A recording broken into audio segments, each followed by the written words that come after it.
चलो बच्चा लोग रिवीजन स्टार्ट करते हैं अपने कॉन्ट्रैक्ट एक्ट की। सब लोगों का पार्टिसिपेशन चाहिए मुझे, मैं पहले ही बोल रही हूँ तुम लोगों से। सब लोग बोलोगे नहीं तो कॉन्ट्रैक्ट सबका रिवाइज नहीं होगा। हमने कॉन्ट्रैक्ट किया है, हम साथ साथ पूरा चैप्टर रिवाइज करेंगे। ओके, से यस और no? Yes ma'am. Yes ma'am. पैकर चले गए हो क्लास छोड़ के? चलो, तो बुक्स अपने सामने रखना, नोट्स अपने सामने रखना। क्या पढ़ रहे हो एटलीस्ट वो समझ में आना चाहिए। पता लगा कुछ हो ऐसे ही सुने जा रहे हैं बैठ के। चलो, concept related to Indian contract act. सबसे पहले तो हमने क्या किया हुआ है, हमारा फर्स्ट यूनिट था नेचर ऑफ कॉन्ट्रैक्ट का। तो सबसे पहले हमने क्या किया था, कॉन्ट्रैक्ट की डेफिनेशन की थी।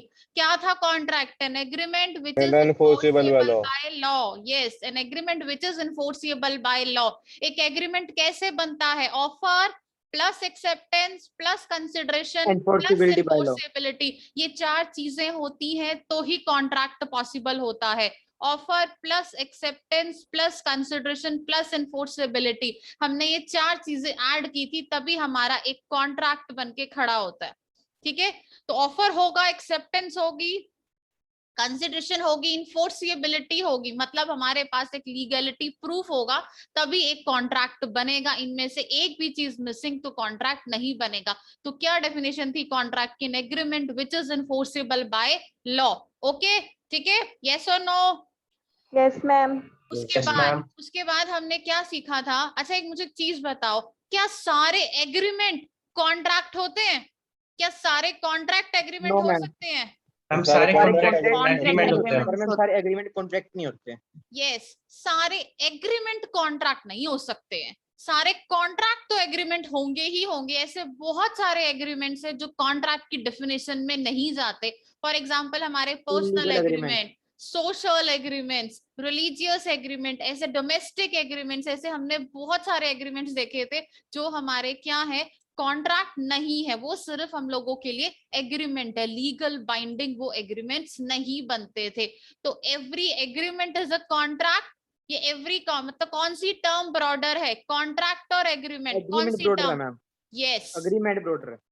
ठीक है, फाइन। तो ध्यान रखना इस चीज को। नाउ नेक्स्ट, अब हमने किया था कुछ एसेंशियल एलिमेंट्स होते हैं कॉन्ट्रैक्ट के। कौन कौन से एसेंशियल एलिमेंट्स होते हैं? कॉन्ट्रैक्ट को बनाने के लिए सबसे पहले दो पार्टीज का होना जरूरी है। देयर आर टू पार्टीज, ठीक है। टू पार्टीज कौन कौन सी होती है? One offeror, second offeree. दो लोग होंगे तभी कॉन्ट्रैक्ट होगा। मैं तुम्हें ऑफर दे रही हूँ, तुम उसे एक्सेप्ट करोगे तभी वो कॉन्ट्रैक्ट बनेगा। मैं अपने आप को तो ऑफर नहीं दे सकती हूँ। Clear, fine. Intention to create a legal relationship, हम लोगों ने क्या किया था? अगर हम कोई कॉन्ट्रैक्ट बनाते हैं तो हमारी इंटेंशन क्या होनी चाहिए? एक लीगल रिलेशनशिप क्रिएट करने की होनी चाहिए। हमारे डोमेस्टिक एग्रीमेंट, हमारे personal agreement legal relationship create नहीं करते हैं। ठीक है, now next is lawful consideration होना चाहिए, लॉफुल ऑब्जेक्ट होना चाहिए हम लोगों के लिए।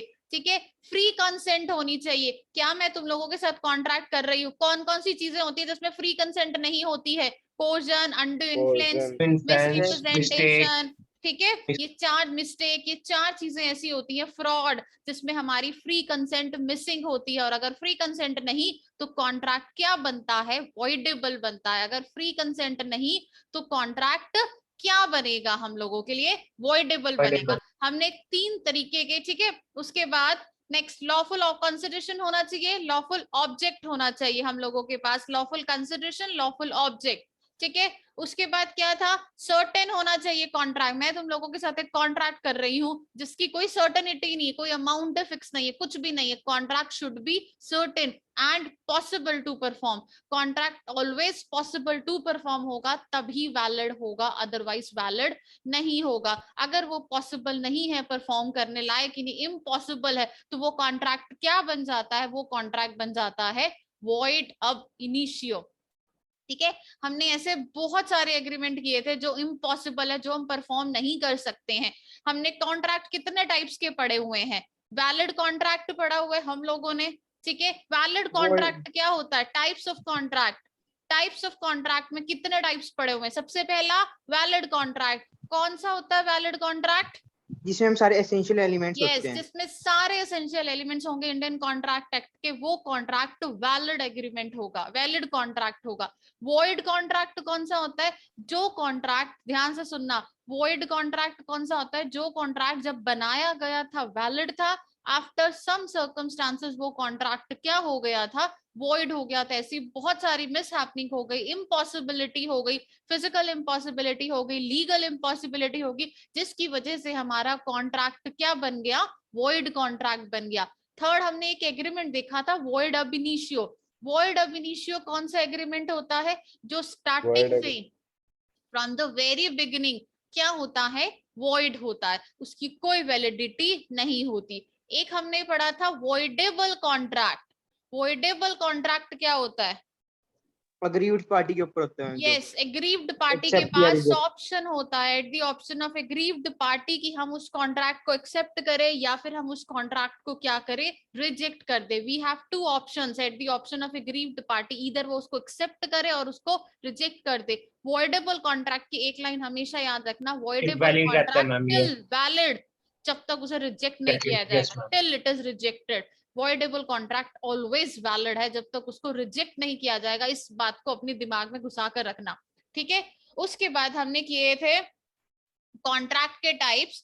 इम्प्लाइड कॉन्ट्रैक्ट, इम्प्लाइड कॉन्ट्रैक्ट कौन सा होता है? एक्सप्रेस कॉन्ट्रैक्ट कौन सा होता है? एक्सप्रेस मतलब ऐसा कॉन्ट्रैक्ट जिसको हम लोग एक्सप्रेस कर देते हैं तुम लोगों के साथ, वो सारे कॉन्ट्रैक्ट क्या बन जाते हैं? एक्सप्रेस कॉन्ट्रैक्ट बन जाते हैं। Implied by conduct of parties, सामने वाले ने कुछ ऐसा कर दिया, आपने उसके साथ कॉन्ट्रैक्ट नहीं किया, बट वो आपके लिए कोई काम कर रहा है। हमने बहुत सारे एग्जांपल्स किए थे, ऑटो रिक्शे वाला, बस वाला, ठीक है, बहुत सारे एग्जांपल किए थे हम लोगों ने कि वो रेलवे कॉन्ट्रैक्ट स्टेशन इम्प्लाइड वाला। होंगे, रेलवे स्टेशन वाला। तो मेरे उन सारे एग्जांपल्स को माइंड में कुली। बिठा के रखना। हाँ कुली का एग्जांपल, कुली के एग्जांपल में मैंने तुम्हें केस लॉ भी दिया था टेस्ट के अंदर। कुली के एग्जांपल में हम लोग केस लॉ भी कर चुके हैं टेस्ट के अंदर। तो ऐसे ऐसे केस लॉ तुम्हारे पास इम्प्लाइड कॉन्ट्रैक्ट के तुम्हारे एग्जाम्स में पूछे जाएंगे, क्लियर। उसके बाद हमने किया था टैसिट कॉन्ट्रैक्ट। टैसिट कॉन्ट्रैक्ट भी सेम होता है, इम्प्लाइड कॉन्ट्रैक्ट की तरह ही होता है, बस इसमें क्या होता है, जो सर्विसेज हम लोग ले रहे हैं वो किसी फिक्स्ड चीज की ले रहे हैं। Like for example ATM machine होती है, उस एटीएम मशीन की सर्विसेज अगर हम लेते हैं, वी हैव टू पे फॉर दैट, हमें उसका पे तो करना ही पड़ेगा। अगर हम किसी की सर्विसेज ले रहे हैं, ऐसा नहीं है कि वो बोल नहीं रहा सामने वाला पर्सन तो हमको उसको पैसे ही नहीं देने, हमें उसे पैसे देने हैं, वो इम्प्लाइड और टैसिट कॉन्ट्रैक्ट की डेफिनेशन में जाता है, क्लियर। यूनिलैटरल और बायलैटरल कॉन्ट्रैक्ट क्या होते हैं? Unilateral contract, bilateral contract at the हम फॉर्म ऑफ एक साइड से, एग्जीक्यूशन। जो हम एक साइड से परफॉर्म हुआ हो, यूनिलैटरल। और जो दोनों साइड से परफॉर्म ना हुआ वो बायलैटरल। यस, बायलैटरल कॉन्ट्रैक्ट जिसमें दोनों ने परफॉर्मेंस अभी नहीं दी है, मतलब दोनों की परफॉर्मेंस अभी पेंडिंग है, this is bilateral contract. Unilateral जिसमें एक की परफॉर्मेंस पेंडिंग है, एक अपना काम पूरा कर चुका है, वो होता है यूनिलैटरल। उसमें ही हमने, ठीक है, एग्जीक्यूटेड और एग्जीक्यूटरी कॉन्ट्रैक्ट पढ़े हुए। एग्जीक्यूटेड जो कॉन्ट्रैक्ट परफॉर्म हो चुका, है डन, कंप्लीट। एग्जीक्यूटरी जिसकी परफॉर्मेंस अभी पेंडिंग है। एग्जीक्यूटरी के ही दो टाइप्स थे, बायलैटरल एंड यूनिलैटरल। बायलैटरल में जिसमें दोनों पार्टीज की परफॉर्मेंस पेंडिंग होती है, और यूनिलैटरल जिसमें एक पार्टी की परफॉर्मेंस पेंडिंग होती है, क्लियर। एक हमने पढ़ा था ई कॉमर्स, इलेक्ट्रॉनिकली हम अगर किसी के साथ कॉन्ट्रैक्ट करते हैं, वो कॉन्ट्रैक्ट भी क्या माने जाते हैं? ई कॉमर्स के भी वैलिड माने जाते हैं। तो these are the types of contract. बहुत सारे टाइप्स हमने पढ़े हैं कॉन्ट्रैक्ट के, इसको याद करके रखना, भूलना नहीं है किसी की भी डेफिनेशन को, ठीक है। तो और हमने इस यूनिट के अंदर और क्या पढ़ा था? फीचर्स पढ़े थे हम कॉन्ट्रैक्ट के, इलीगल एग्रीमेंट पढ़ा हाँ था। इलीगल एग्रीमेंट भी पढ़ा था हमने। इलीगल एग्रीमेंट क्या होता है? हम जो वॉइड अब इनिशियो होता है हम स्टार्टिंग से। इलीगल तो मैम एग्रीमेंट इंडियन मतलब पीनल कोड के अकॉर्डिंग जो इलीगल होता है, illegal Forbidden by law। Agreement की, यस, इलीगल एग्रीमेंट की एक लाइन ऑलवेज याद रखना, this is forbidden by Indian penal code.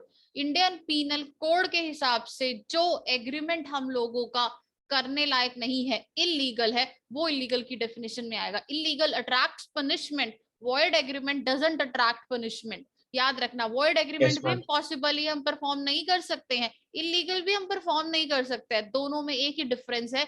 वो क्या डिफरेंस है उनका कि इलीगल में हमें पनिशमेंट मिलती है, वॉइड में हमें पनिशमेंट नहीं मिलती है। इलीगल तो है ही इलीगल, आप करोगे तो it attracts punishment, but void agreement आप करते हो दिस इज इम्पॉसिबल, इम्पॉसिबल है वो काम करना, बट पनिशमेंट आपको उसमें नहीं मिलती है। तो these are the types of एक कॉन्ट्रैक्ट हमने किए थे। उसके बाद हमने किया था ऑफर। एक ऑफर क्या होता है, ठीक है, एक ऑफर क्या होता है, अगर हम किसी भी पर्सन को, when one person signifies to another his willingness, जब हम किसी को कोई कॉन्ट्रैक्ट, कोई काम के लिए ऑफर देते हैं, किसी काम को करने के लिए भी कोई ऑफर दिया जाता है और किसी काम को ना करने के लिए भी कोई ऑफर दिया जाता है, उसको बोला जाता है ऑफर। हम किसी से कोई काम करवा रहे हैं या हम किसी से कोई काम नहीं करा रहे हैं, अगर हम उसके लिए प्रपोजल देते हैं, ऑफर देते हैं, तो it is called as offer. Essentials क्या होते हैं ऑफर के, एटलीस्ट 2 पार्टीज होनी चाहिए, सामने वाला पर्सन की विलिंगनेस होनी चाहिए कि वो काम करेगा कि नहीं करेगा, उसकी with a view to obtain to assent of the party. हम किसी को ऑफर दे रहे हैं, हम किसी को ऑफर दे रहे हैं, तो एटलीस्ट सामने वाला उसको एक्सेप्ट करे, हम यही सोच के उसको ऑफर दे रहे हैं, हम यही सोच रहे हैं कि वो एक्सेप्ट करेगा नहीं करेगा, कोई बात नहीं, नहीं करेगा तो कोई नहीं, ठीक है, वो ऑफर फिर डेफिनेशन में नहीं आएगा। हम किसी से कोई कॉन्ट्रैक्ट करवा रहे हैं, ऑफर दे रहे हैं, तो सामने वाला यही उम्मीद रखेगा कि हम उसके साथ एक लीगल रिलेशनशिप क्रिएट करने जा रहे हैं, सामने वाले की हाँ ही आनी चाहिए, ना नहीं आनी चाहिए। क्लियर? तो ऑफर के लिए क्या होते हैं essentials, there must be 2 parties with a view to obtain the assent of parties। Clear? हम किसी से कोई काम करवाने के लिए ऑफर देते हैं या ना काम करवाने के लिए देते हैं। ऑफर पॉजिटिव भी हो सकता है, ऑफर नेगेटिव भी हो सकता है। क्लियर? ऑफर्स कितने टाइप्स के होते हैं, ठीक है। मोड ऑफ ऑफर, कैसे दे सकते हो आप ऑफर, बाय वर्ड्स भी दे सकते हो, इम्प्लाइड ऑफर भी होता है, लाइक कुली अगर अपनी ड्रेस में खड़ा है तो वो इम्प्लाइड ऑफर दे रहा है आपको, आओ और मेरी सर्विसेज ले लो। रिटर्न में भी हो सकता है ऑफर, ऑरल में भी हो सकता है ऑफर। क्लियर? कितने टाइप्स के ऑफर्स होते हैं, journal offer, counter offer, standing, specific, cross offer. इनके ऊपर केस स्टडीज हैं, ध्यान रखना इनकी सारी केस स्टडीज को, ठीक है। जर्नल ऑफर क्या होता है, जो जर्नली पब्लिक को हम लोग देते हैं, जर्नल ऑफर क्या होता है, जो जर्नल पब्लिक को हम लोग देते हैं। स्पेशल ऑफर क्या होता है, यस जस्ट गर्ल्स, भाई तुम लोग भी बोला करो बीच बीच में, ठीक है। जो हम किसी पीपल को देते हैं, जो किसी एक स्पेसिफिक पर्पस के लिए देते हैं, किसी एक स्पेशल पर्सन को देते हैं, वो क्या माना जाता है हमारे लिए, स्पेशल ऑफर माना जाता है, ठीक है। अच्छा, हमारे चैप्टर के अंदर जो मैंने अभी तुम्हें टाइप्स ऑफ कॉन्ट्रैक्ट कराए थे, उसके जो डिफरेंसेस थे, void contract and voidable contract का डिफरेंस, इलीगल एंड वॉइड का डिफरेंस, इन सारे डिफरेंसेस को बहुत अच्छी तरीके से तुम लोगों को लर्न करके जाना है। दिस इज वेरी इंपॉर्टेंट, लिख के रख लो चाहे इन डिफरेंसेस को, वॉइड एंड वॉइडेबल कॉन्ट्रैक्ट का difference, void agreement and illegal agreement का डिफरेंस, ये बहुत इंपॉर्टेंट एग्रीमेंट है, ठीक है। इनके डिफरेंस काफी बार पेपर में पूछे जा चुके हैं। क्लियर? तो इनके डिफरेंसेस को लर्न करके रखना, पेपर में बार बार आते हैं। तो जर्नल ऑफर, जर्नल पब्लिक को दिया जाता है। हाँ बच्चा लिख लो, void versus voidable, void contract versus voidable contract, void agreement versus illegal agreement. इनके डिफरेंसेस को प्लीज मेक श्योर कि तुम लोगों को ये लर्न होने चाहिए। 5 नंबर में पेपर में ये क्वेश्चन आ सकता है। नाउ टाइप्स ऑफ ऑफर पे आते हैं हम लोग। टाइप्स ऑफ ऑफर के बहुत सारे टाइप्स है। जर्नल ऑफर जो जनरल पब्लिक को दिया जाता है, स्पेशल ऑफर किसी एक स्पेशल पर्सन को दिया जाता है। क्रॉस ऑफर क्या होता है, कोइंसिडेंसली दोनों पार्टीज एक ही बात बोल रही है, ठीक है, कोइंसिडेंसली दोनों पार्टीज एक ही बात जब बोल रही है, वो क्या माना जाता है, cross offer. Counter offer, bargaining offer, मैंने बोला था तुम लोगों को, जिसमें ओरिजिनल ऑफर क्या हो जाता है, लैप्स हो जाता है। ऑफर पे ऑफर, यस, ऑफर पे ऑफर, कि अगर हम किसी को कोई ऑफर देते हैं, सामने वाला उल्टा हमको ऑफर दे देता है, ठीक है, 80 में नहीं 100, तो ये क्या माना जाता है, counter offer. This is bargaining offer, offer पे ऑफर, इसमें ओरिजिनल ऑफर क्या हो जाता है, लैप्स हो जाता है। स्टैंडिंग एंड कंटिन्यूइंग ऑफर क्या माना जाता है, लिमिटेड अनलिमिटेड टाइम पीरियड के लिए होता है, ठीक है। अनलिमिटेड Newspaper वाला टाइम मैम। पीरियड के लिए होता है। न्यूज़पेपर वाला एग्जांपल मेरा, कि हम अगर कोई चीज लगाते हैं स्टैंडिंग है, कंटिन्यूइंग है, वो चल रहा है, वो सामान देने हमको कंटिन्यूअस बेसिस पर आ ही रहा है, ठीक है। तो these are the 5 types of offer, ठीक है। नाउ इसमें हमने कुछ केसेस किए थे, ये सारे इंपॉर्टेंट केसेस है जो यहाँ लिखे हुए हैं। Carlill versus carbolic smoke ball वाला केस किया था हमने। लालमन शुक्ला, इनके नाम कोशिश करो लर्न करो। लालमन शुक्ला वर्सेस गौरी दत्त का केस हम लोगों ने किया था। बोल्टन वर्सेस जॉन्स हम लोगों ने किया है। Harvey versus Spacey. अच्छा एक चीज और, offer and invitation to offer में क्या डिफरेंस होता है? इनविटेशन टू ऑफर क्या होता है? जब कोई गुड्स क्या होती है, डिस्प्ले में ऑफर के होती लिए है। जस्ट इनवाइट किए जा रहे हैं मैम हमें ऑफर के लिए। ऑफर के लिए भी ऑफर दो तुम। हाँ, पेपर में क्वेश्चन ऐसे पूछा जा सकता है, डिस्प्ले ऑफ गुड्स के ऊपर बच्चा बहुत कंफ्यूज होता है। अगर डिस्प्ले ऑफ गुड्स है ना किसी सामान की, मेरी इस बात को ध्यान में रखना, अगर गुड्स को डिस्प्ले ऑफ गुड्स किया हुआ है तो वो डिस्प्ले इनविटेशन टू ऑफर में जाएगा, ऑफर में नहीं जाएगा। इस बात को ध्यान में रखना। तो हम इनविटेशन सेलर टू मना भी कर ऑफर, सकते हैं ना? हाँ सेलर मना भी कर सकता है। ऐसे ऐसे केस लॉस पेपर में आए हुए हैं, सेलर रिफ्यूज कर सकता है अगर उसने कोई ड्रेस को डिस्प्ले में किया हुआ है। तुम गए, तुमने कहा मुझे ये ड्रेस परचेज करनी है, यार उसकी मर्जी है यार, उसको देनी है कि नहीं देनी है। हो सकता है वो ड्रेस बेचने के लिए ना रखी हो, उसने सिर्फ दिखाने के लिए रखी हो, क्लियर। तो वो उसकी मर्जी है। तो अगर कुछ का डिस्प्ले किया जा रहा है तुम लोगों को कहीं पे भी, तो इनविटेशन टू ऑफर होता है, वो ऑफर नहीं होता। ऑफर डायरेक्टली लीड करता है एक्सेप्टेंस की तरफ, इनविटेशन टू ऑफर लीड करेगा ऑफर की तरफ, एंड ऑफर लीड करेगा एक्सेप्टेंस की तरह। हमने इसमें हार्वे वर्सेस फेसी का केस किया था। हार्वे वर्सेस फेसेस में उसने पूछा था, ठीक है, कि आप अपना ये बम्पर हॉल पेन सेल करना चाहोगे कि नहीं करना चाहोगे, तो उसने सिर्फ प्राइस बताया था, ठीक है, क्लियर। ये केस लॉस में यहाँ इस पे नहीं डिस्कस कर रही, क्लियर यहाँ तक। उसके बाद हमने इसमें केस किया था, ये सारे केसेस तुम लोग अपनी बुक्स में पढ़ चुके हो। हैरिस वर्सेस निकरसन का केस था, ठीक है। फार्मास्यूटिकल ये तो नहीं पढ़े सोसाइटी हमने। पढ़ा, Harris versus Nickerson, Harvey versus Facey के नीचे ही एक लाइन में लिखा हुआ है, ठीक है। ये जो तीनों केसेस है ना बच्चा, ये तीनों एक साथ एक ही लाइन में तुम्हारे इंस्टीट्यूट की बुक के अंदर लिखे हुए हैं, ठीक है। नहीं तो यहाँ से इसको पढ़ लेना, किसी को अगर प्रॉब्लम आए तो यहाँ से। ये जो केस है pharmaceutical society of Great Britain versus Boots cash वाला, this is very important case. ये पेपर में काफी बार आ चुका है, तो इसके आगे लिख लेना, या जो भी है इसका नाम नोटिंग करके रख लेना कि this is very important case. ये केस जितने भी आए हैं तुम्हारे पास, जितने भी केस इसमें लिखे हुए हैं, वो सारे बहुत इंपॉर्टेंट है, ठीक है। बाकी भी इंपॉर्टेंट है कॉन्ट्रैक्ट एक्ट के। तो now rules for a valid offer. एक ऑफर वैलिड कैसे बनता है? जब इसकी इंटेंशन क्या होगी, लीगल रिलेशनशिप क्रिएट करने की होगी। मैं तुम्हारे साथ कोई काम कर रही हूँ, लीगल रिलेशनशिप क्रिएट करना है, तो वो वैलिड होगा। मेरा काम का ऑब्जेक्ट इलीगल, तो वैलिड नहीं हो सकता। सर्टेन होना चाहिए, डेफिनेट होना चाहिए, वेग नहीं होना चाहिए, एक्सप्रेस होना चाहिए, इंप्लाइड होना चाहिए। This is different from invitation to offer. Offer must be communicated, this is very important point. Offer कैसा होना चाहिए? कम्युनिकेट किया हुआ होना चाहिए। जब तक मैं तुम्हारे साथ ऑफर दे ही नहीं रही हूँ, तो तुम कैसे समझोगे मैं तुम्हारे साथ ऑफर करना दे, मतलब कॉन्ट्रैक्ट करना चाहती हूँ? मैं तुम्हारे साथ कॉन्ट्रैक्ट करना ही नहीं चाहती, कैसे पता लगेगा? जब तक मैं स्पीक नहीं करूंगी, बोलूंगी नहीं, लिख कर नहीं दूंगी, अपने किसी कंडक्ट से नहीं बताऊंगी, तो ऑफर मस्ट बी कम्युनिकेटेड। इस पॉइंट के ऊपर बहुत केस लॉजेस हैं। ऑफर में बी कंडीशनल, कंडीशनल भी हो सकता है, ठीक है। No term to the non compliances amounting to acceptance. मैंने बताया था एक एग्जांपल देके कि तुम 7 दिन के अंदर अगर उसको एक्सेप्ट नहीं करोगे तो मैं तुम्हारी हाँ मान लूंगा। What is this?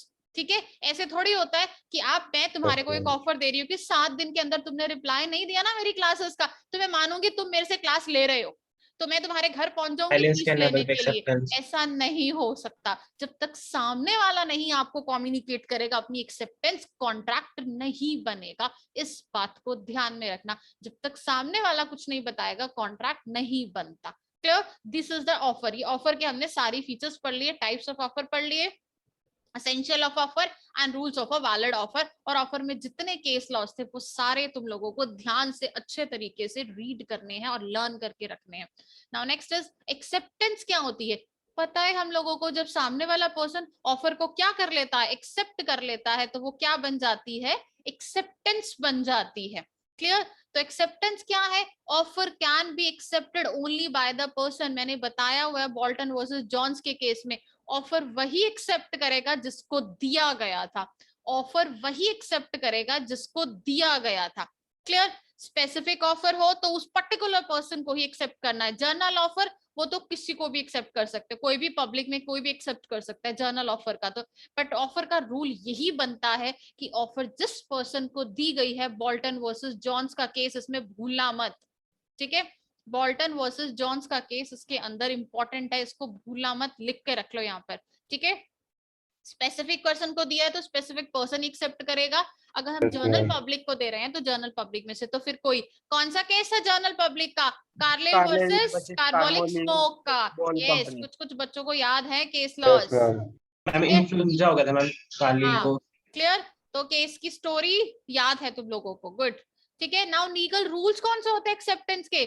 एक कॉन्ट्रैक्ट कैसा होना चाहिए? एब्सोल्यूट एंड अनक्वालिफाइड, मतलब कंडीशनल नहीं होना चाहिए। कम्युनिकेशन, ये तो सबसे इंपॉर्टेंट बात है। मैंने तुम्हारा ऑफर एक्सेप्ट कर लिया, मैं बता ही नहीं रही हूँ, मैं चुप करके बैठी हूँ, क्लियर। अब तुम पढ़ थोड़ा सकते हो, मेरी आईज में थोड़ा लिखा है कि मैंने तुम्हें एक ऑफर दिया था और तुमने उसको एक्सेप्ट कर लिया मैम, ठीक है। आप हमें पढ़ा रहे हो ना, यस यस, आपने कोई जवाब नहीं दिया, इट मींस आप पढ़ा ही रहे हो। जब तक मैं कम्युनिकेट नहीं करूंगी तो सामने वाले को कैसे पता लगेगा? प्रिस्क्राइब्ड मोड जैसे बोला गया है, मेल से, याद है मैंने सैफ अली खान और करीना कपूर का एग्जांपल दिया था यहाँ पर, यस मैम, वो हम सारी उसने कहा चीजें था कि यहाँ है। मेल से हाँ करना, व्हाट्सएप पे नहीं करना। यस, टाइम लिमिट क्या होता है? टाइम लिमिट, जितना टाइम, मान लो मैंने 15 दिन का टाइम दिया था तुम्हें एक्सेप्टेंस करने के लिए, तुम 15 दिन में एक्सेप्ट नहीं कर पाए तो इट मींस क्या है? तुमने मेरे कॉन्ट्रैक्ट को एक्सेप्ट नहीं किया, मैं कब तक तुम्हारी वेट करूंगी, ठीक है। और अगर मैंने टाइम लिमिट नहीं प्रोवाइड रीजनेबल करी है टाइम। तो एक रीजनेबल टाइम तक तुम्हें उसे एक्सेप्ट करना होगा। मैं 6 महीने 1 साल थोड़ा तुम्हारा बैठ के वेट करूंगी। Now next, before the lapse of offer, ठीक है। इसके case laws, felt house versus Bentley हम कर चुके हैं, कार्लिल वर्सेस कार्बोलिक स्मोक, नीले वर्सेस मेरिट, ये सारे वहां लिखे हुए हैं एक्सेप्टेंस के नीचे, ठीक है। ब्रॉडगन मेट्रोपॉलिटन एंड रेलवे का केस भी हमने किया था कि उसने अप्रूव्ड करके ड्रॉर में रख दिया, ठीक है, यस मैम, फिर बाद आगे में दिया नहीं नहीं। बताया। चलो, now rules for communication, this is very important. मैंने बोला था communication of offer and acceptance बड़ा इंपॉर्टेंट कंसेप्ट है, ठीक है। हमने एग्जांपल किए थे इसके अंदर। Communication of offer Yes, ma'am. कब कंप्लीट होता है? When it comes to the knowledge of the offeree, when it comes to the Yes, ma'am. Knowledge, जब तक उसके नॉलेज में नहीं आएगा ना, उसके घर पे भी लेटर पड़ा है ना, वो कंप्लीट नहीं होगा, क्लियर। इस बात को ध्यान में रखना। हमने लिली वाइट और मनु स्वामी का केस भी किया था। Now next, when communication of acceptance कब कंप्लीट होती है? दो चीजें थी, मैंने बोला था सलमान खान वाला एग्जांपल Proposal और दिया था acceptance. यहाँ पर कि Engaged मैंने तो promiser और कर engaged दिया, promisee। हाँ, engage the proposer and engage the acceptor। तो ये कब कंप्लीट होगा? प्रपोजर के engage तभी कंप्लीट होगा जब क्या हो जाएगा? ट्रांसमिशन में चला जाएगा। हाँ yes, transmission to the proposer हो जाएगा।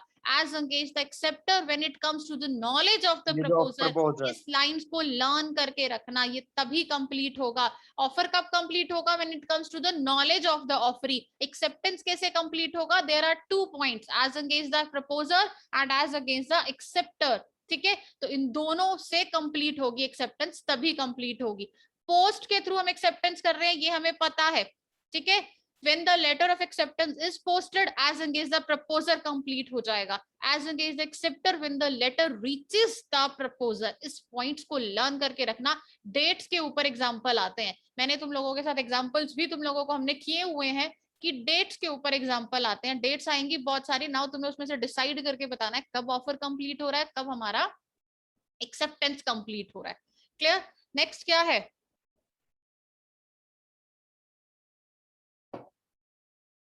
एक्सेप्टेंस टेलीफोन पर होती है, फैक्स पे होती है।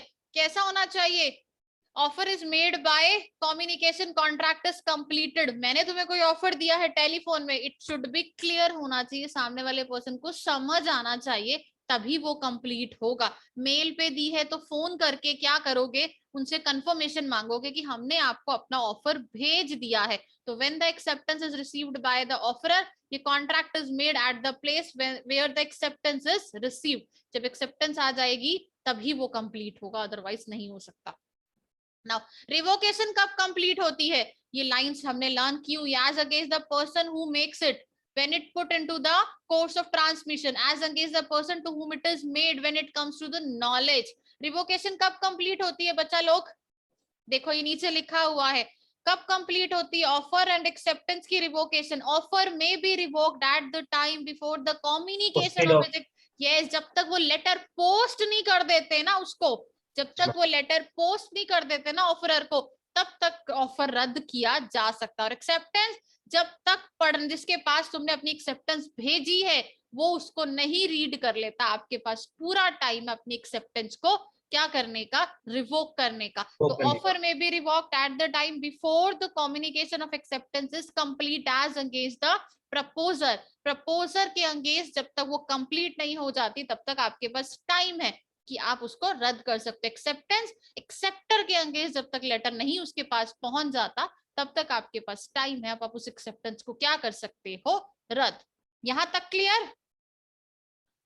Yes ma'am. Next, modes of revocation of offer. Modes of revocation कैसे कैसे हो सकता है? हम नोटिस दे देते हैं भाई, खत्म हुई कहानी, हमने नहीं करना आपके साथ कॉन्ट्रैक्ट, रद्द कर दो। टाइम निकल गया, डेथ हो गई, नॉन फुलफिलमेंट, हमने कोई कंडीशन लगाई थी मेल से भेजना है या कुछ भी भेजना है, वो कंडीशन फुलफिल नहीं हुई। और next is counter offer. Counter offer में क्या होता है, ओरिजिनल ऑफर क्या हो जाता है, लैप्स हो जाता है, खत्म हो जाता है। क्लियर? तो this is all about our first unit, हमने कंप्लीट कर लिया, रिवाइज कर लिया। Now next is consideration. Consideration क्या होता है? No consideration no contract. इसके ऊपर तो हमने काफी अच्छे केस लॉज भी किए हैं। आई होप कंसिडरेशन में अब किसी को कोई डाउट नहीं होगा। कंसिडरेशन का एक point, when at the desire of the promisor. मेरा जो मैंने एग्जांपल दिया था शिल्पा शेट्टी, राज कुंद्रा, पूरा एग्जांपल यहाँ फिट करके इस पूरे कंसिडरेशन वाले पॉइंट को लर्न करके रखना। When at the desire of the promisor, ठीक है, प्रोमिसर की मर्जी होगी तभी कुछ होगा, तभी प्रोमिसी और any other person has done or abstain from doing, does or abstain from doing, promisee to do। अच्छा बच्चा लोग, ये जो मीनिंग है ना ऑफर का, एक्सेप्टेंस का, कंसिडरेशन का, ये तुम लोगों को एज इट इज लिख कर आना है। हमने पहले ही डिस्कस किया हुआ है कि हमें एज इट इज लिखना है तभी हमें मार्क्स मिलेंगे। तो consideration, when at the desire of the promisee, when at the desire of the promiser, the promisee or any other person has done or abstained from doing or does or abstain from doing, promises to do or abstain from doing something, such act or abstinence is called as consideration. ये पूरी definition as it is तुम वहां पर लिख कर आओगे। सामने वाले की, प्रोमिसर की मर्जी होगी तो ही कंसिडरेशन मूव करेगा, अदरवाइज कंसिडरेशन मूव नहीं करता है। तो रिक्वायरमेंट क्या थी वैलिड कंसिडरेशन के लिए, फीचर्स क्या थे, एसेंशियल्स क्या थे? Move at the desire of the promisor, desire of the promisor पे ही चलेगा। याद है मैंने शिल्पा शेट्टी और राज कुंद्रा का एग्जांपल दिया था, जब तक राज कुंद्रा ना चाहे शिल्पा शेट्टी उससे शादी नहीं कर सकती है। Clear? Past, present and future, past, present और फ्यूचर में होना चाहिए। प्रोमिसी और एनी अदर पर्सन, कोई भी करे। एडुकेसी, इसके ऊपर बहुत इंपॉर्टेंट केस लॉस भी आते हैं।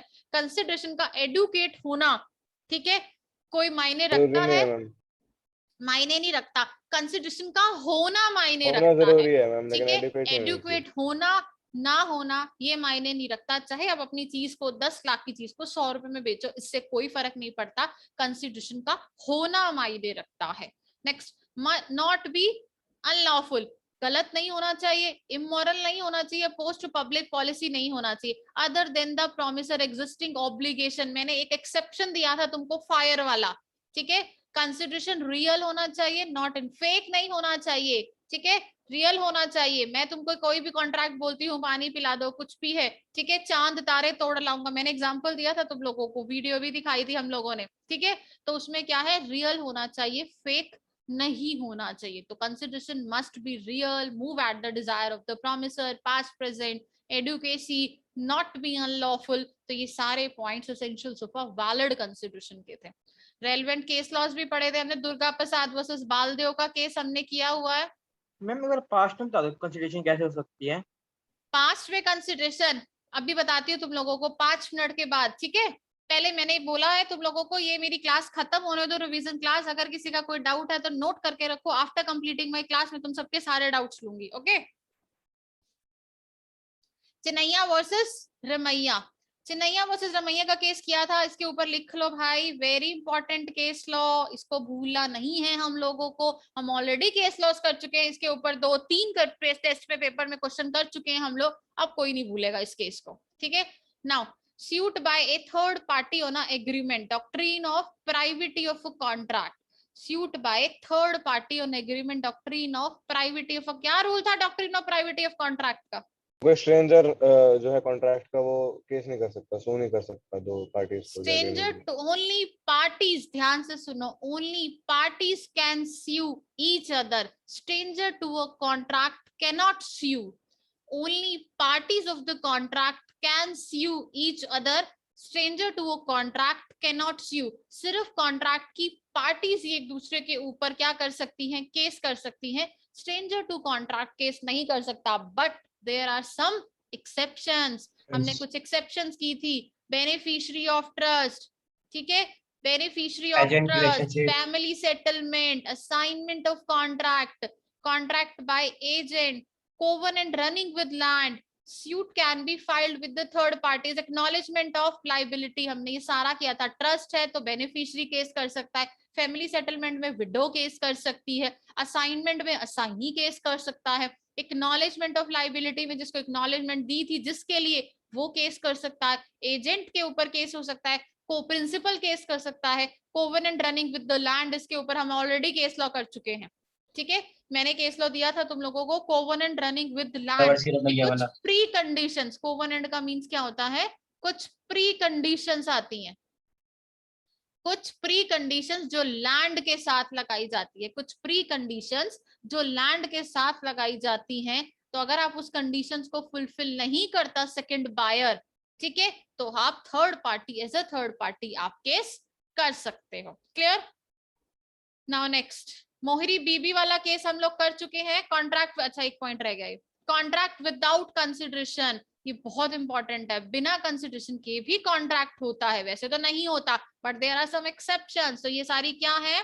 एक्सेप्शंस हैं कि contract without consideration is valid, contract valid होता है विदाउट कंसिडरेशन भी। नेचुरल लव एंड अफेक्शन, मैंने बोला था पापा पे केस हो सकता है अगर नेचुरल लव एंड अफेक्शन है, बट रिटर्न में होना चाहिए, साइंड होना चाहिए, नियर एंड डियर वंस होना चाहिए। 4 पॉइंट्स हमने किए थे।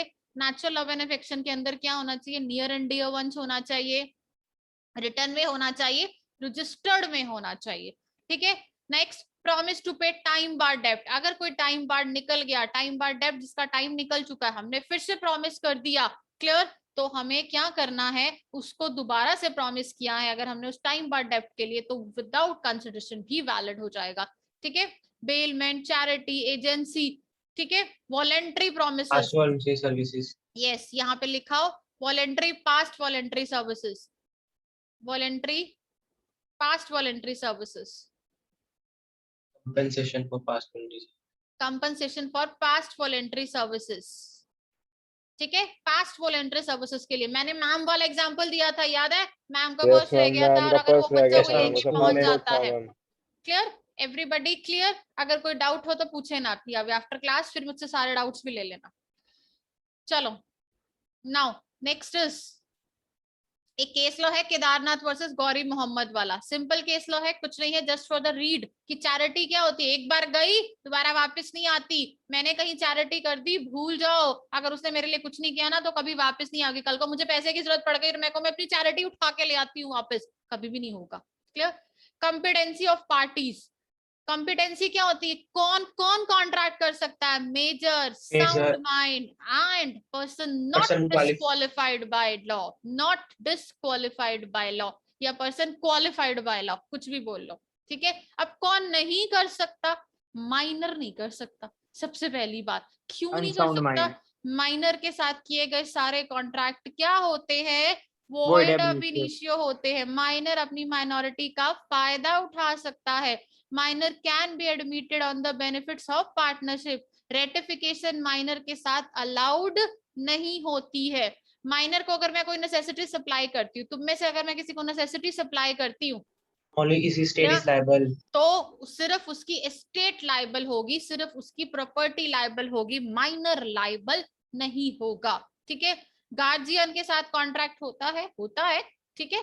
इन केस ऑफ फ्रॉडुलेंट, अगर माइनर अपनी एज का गलत, मैं मेरे समय किसी की शॉप पे गई और मैंने पूछा आपकी शॉप है? कहता हाँ मेरी शॉप है, आप सामान बेच सकते हो? मुझे लगा वो बच्चा सा है। कहता नहीं नहीं नहीं, मैं तो 20-25 साल का, मैं पापा का बिजनेस देख रहा हूँ। बाद में मुझे पता लगा कि भैया मैं तो माइनर से सामान खरीद के ले आई हूँ, मेरे साथ चीटिंग हो गई।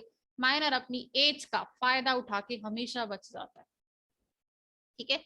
नाउ नेक्स्ट, माइनर के साथ किए गए सारे कॉन्ट्रैक्ट क्या होते हैं, कहाँ लिखा है ये केस, मोहिरी बीबी वर्सेस धर्मोदास घोष में लिखा है कि माइनर के साथ किए गए सारे कॉन्ट्रैक्ट क्या होते हैं, वॉइड अब इनिशियो होते हैं। माइनर के साथ किए गए सारे कॉन्ट्रैक्ट क्या होते हैं, वॉइड अब इनिशियो होते हैं। क्लियर।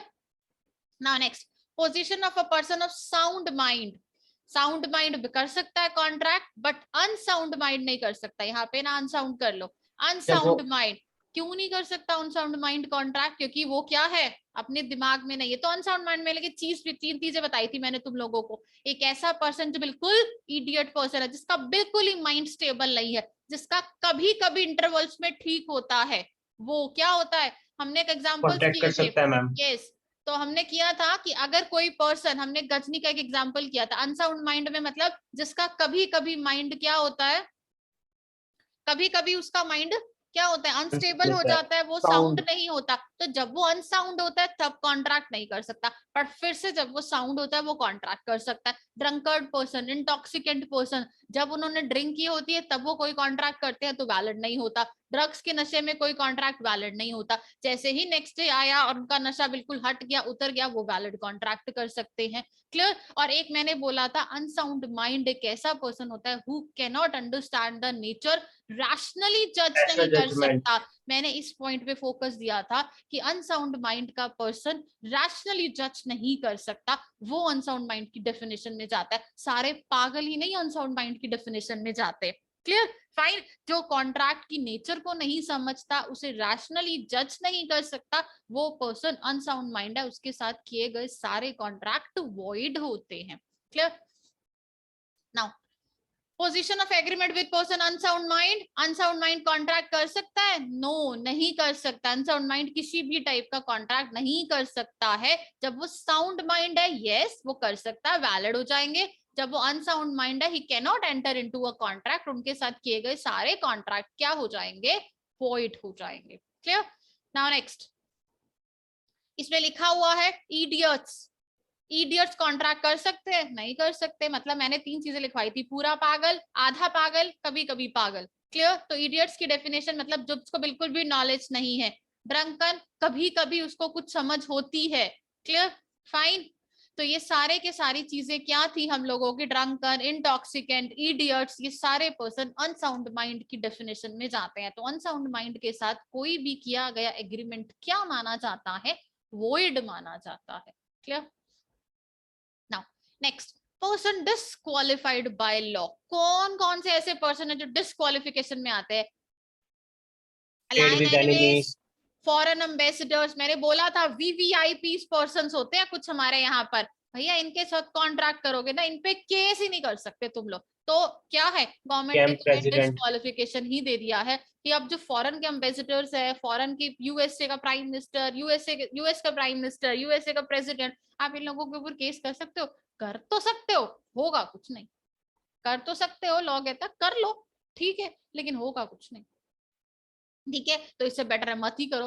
कॉन्विक्ट्स, इंसॉल्वेंट, कॉर्पोरेशंस, इनके अगेंस्ट हम लोग क्या कर सकते हैं, these are the disqualified by law. इनके साथ किए गए सारे एग्रीमेंट्स क्या बन जाते हैं, वॉइड बन जाते हैं।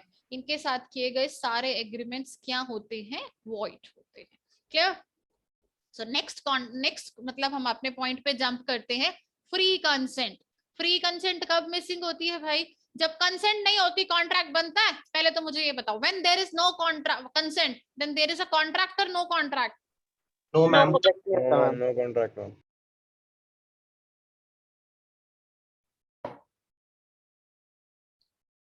When there is free consent is missing, then voidable. yes, when free consent is missing, contract is voidable. When there is no consent, no contract. इस बात को ध्यान में रखना। क्लियर। तो फ्री कंसेंट कौन कौन सी चीजों में मिसिंग होती है भाई, कोर्जन। कोर्जन क्या होता है, coercion, under influence, fraud, misrepresentation, mistake, इन पांचों में कॉन्ट्रैक्ट हमारा क्या बनता है, वॉइडेबल बनता है।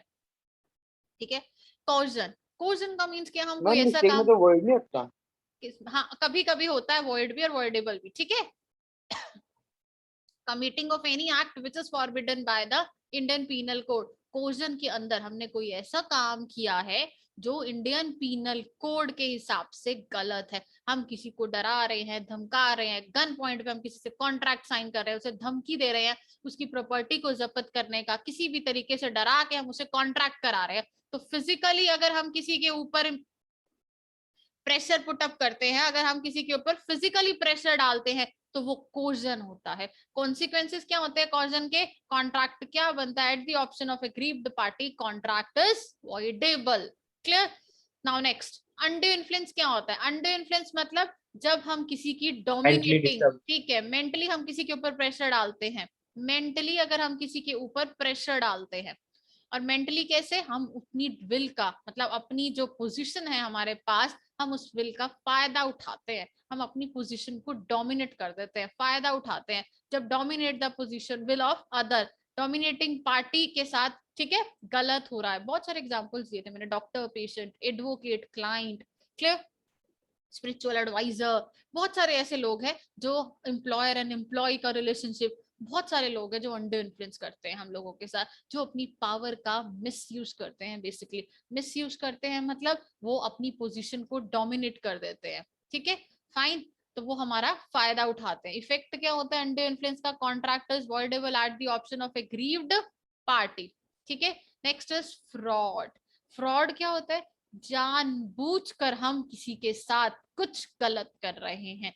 Fraud include suggestion as a fact which is not true. हमने ऑलरेडी ये सब चीजें लिखी हुई हैं। Active concealment of a fact, हम किसी के साथ कोई काम जानबूझकर धोखा दे रहे हैं, हमारी इंटेंशन ही परफॉर्म नहीं करने की थी, हम चीट कर रहे हैं, हम उसके साथ वही काम कर रहे हैं जिसका मकसद ही फ्रॉड है।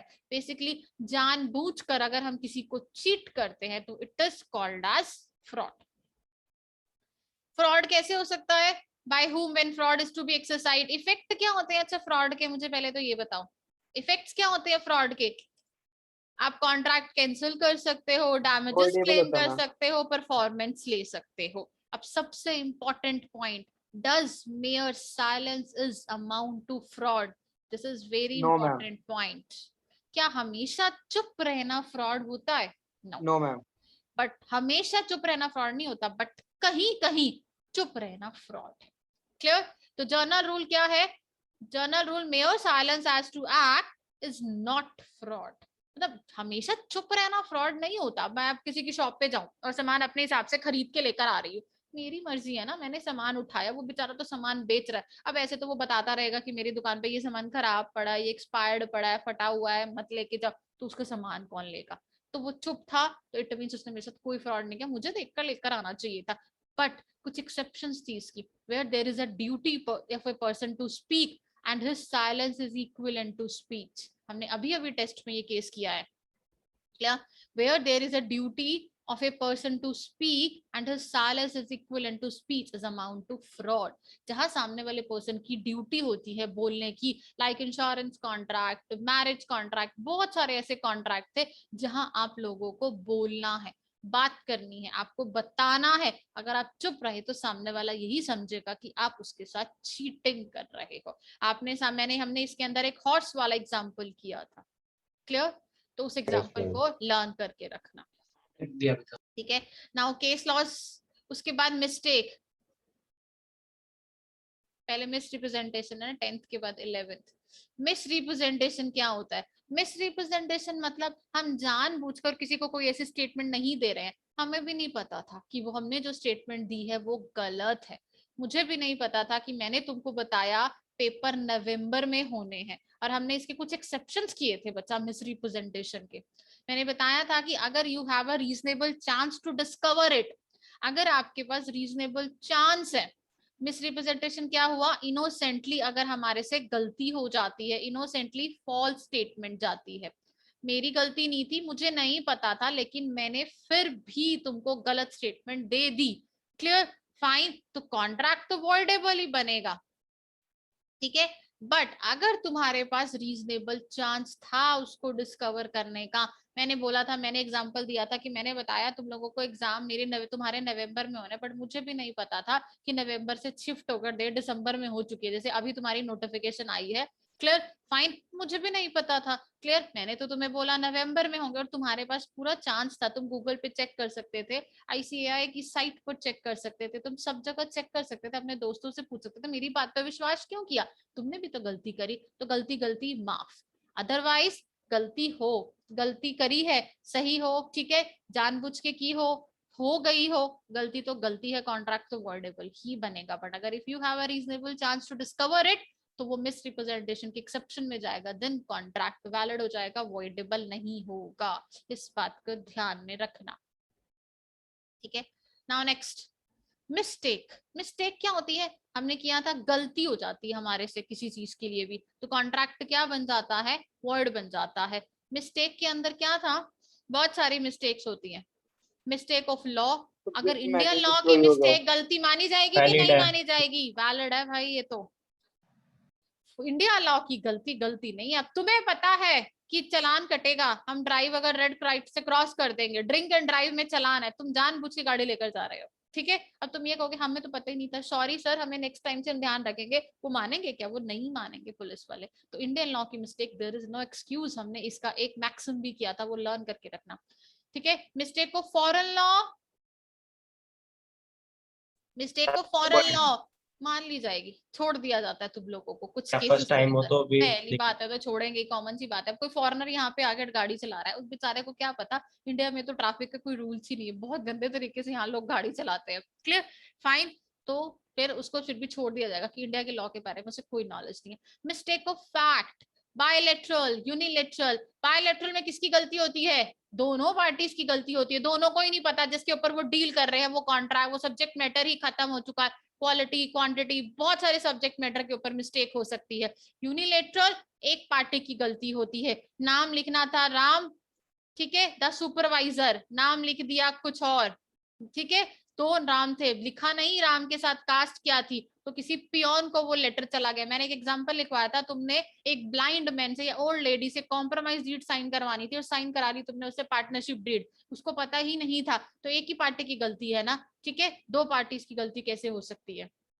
तो this is bilateral and unilateral mistake. Mistake के इफेक्ट क्या होते हैं? Agreement is void. अभी दिशांत बोल रहा था एग्रीमेंट इज, मैम मिस्टेक में तो एग्रीमेंट वॉइड हो जाता है। चलो, मिस्टेक्स क्या होता है? अगर हमने कोई गलती करी है तो ऑब्लिगेशन क्या होती है एग्रीड पार्टी की? ये हमें हमेशा याद रखना है। पूरे कॉन्ट्रैक्ट में हमने अगर कोई कॉन्ट्रैक्ट कैंसिल किया वॉइडेबल में या मिस्टेक में, तो हमने जो भी बेनिफिट्स रिसीव्ड किए हुए हैं वो सारे बेनिफिट्स हमको रिस्टोर रिटर्न बैक करने करने ही होंगे। वो हमने परफॉर्मेंस वाले चैप्टर में किया था, क्लियर।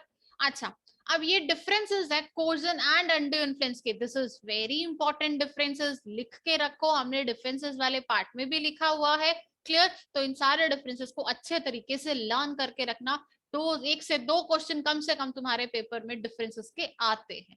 तो कोर्जन एंड अंडू इन्फ्लुएंस का, फ्रॉड एंड मिस रिप्रेजेंटेशन का, तो ये सारे डिफरेंसेस तुम लर्न करके रखोगे। नाउ नेक्स्ट टॉपिक पे आते हैं, legality of object and consideration. हमारा ऑब्जेक्ट कैसा होना चाहिए? ऑब्वियस है, हमारा ऑब्जेक्ट क्या होना चाहिए? लीगल होना चाहिए, क्लियर। और हमारा कंसिडरेशन क्या होना चाहिए? लीगल होना चाहिए। एक मिनट रुको,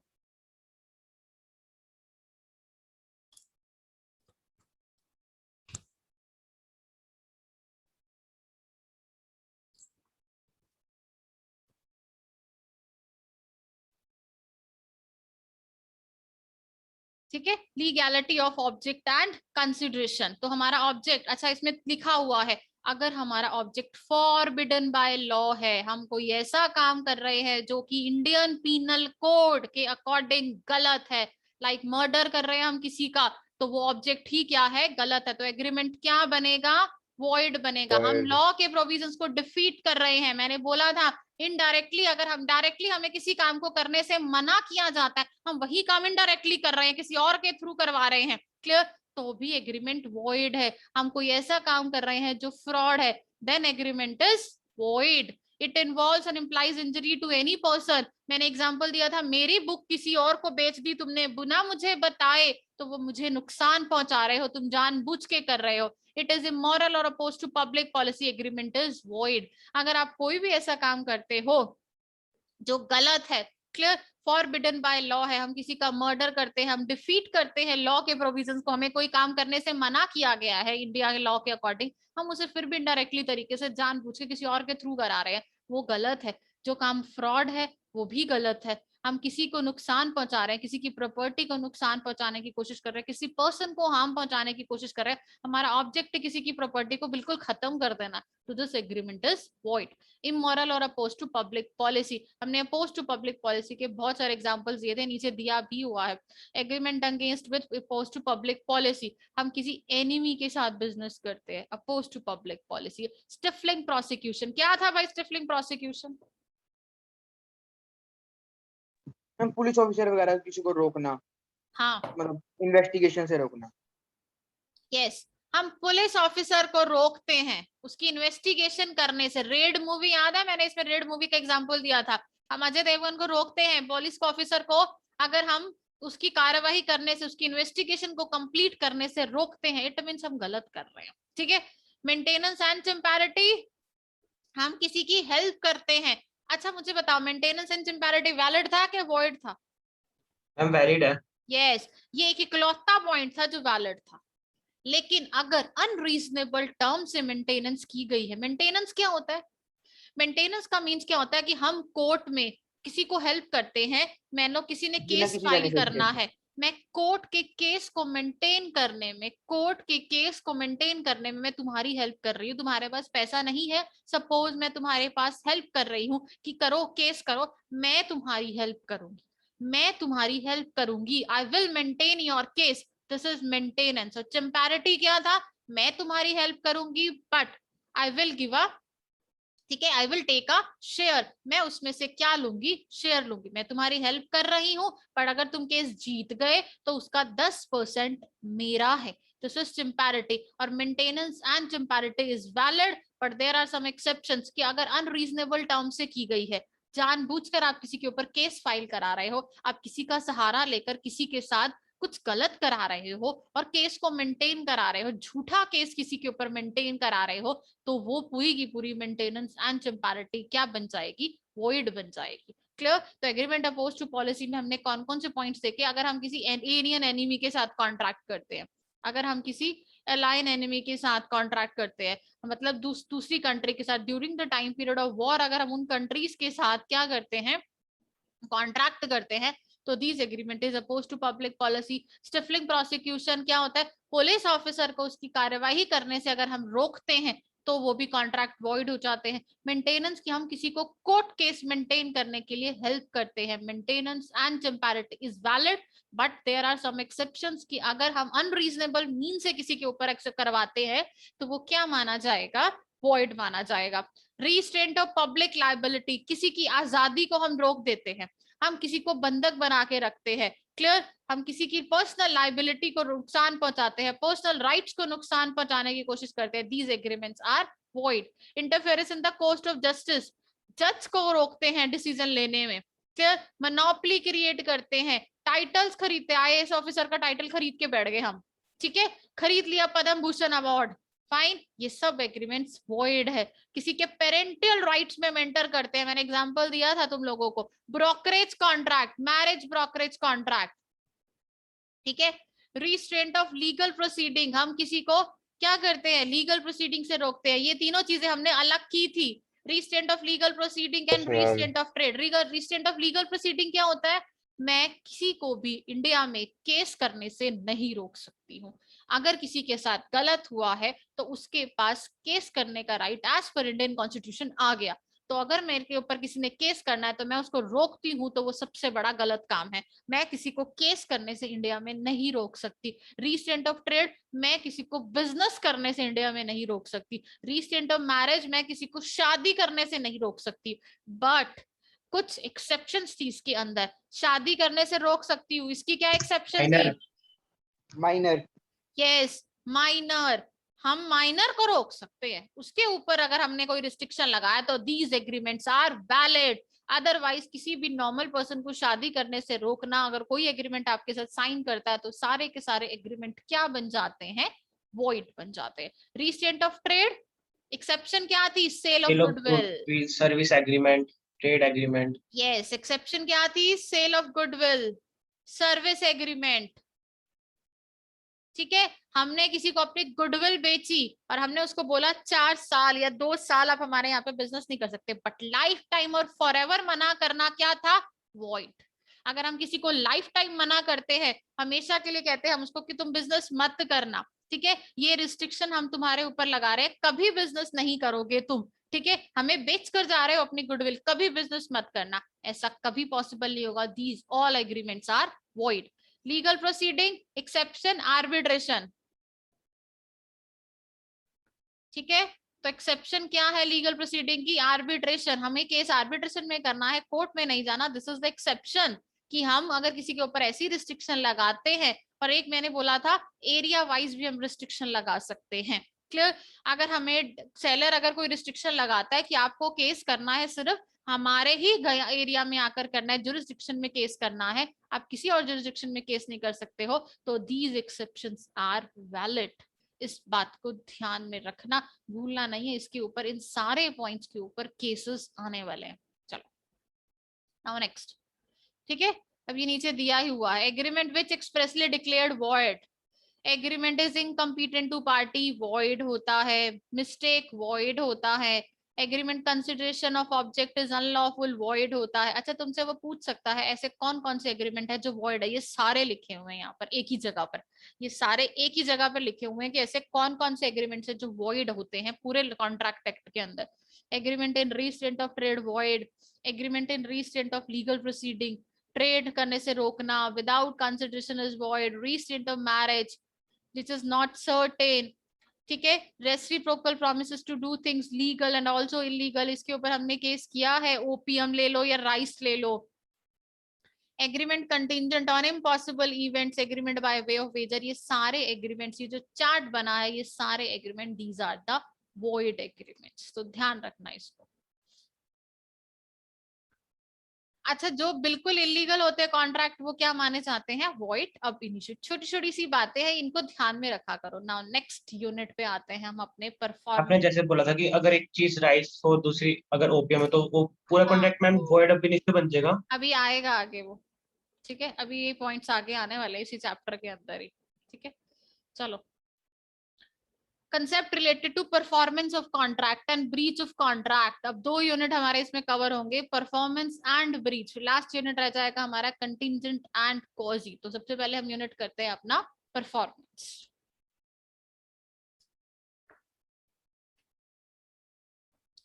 परफॉर्मेंस के क्या रूल है? कौन परफॉर्मेंस कर सकता है? कौन डिमांड करता है? Who will perform and who can demand? promiser will perform. and promisee will demand.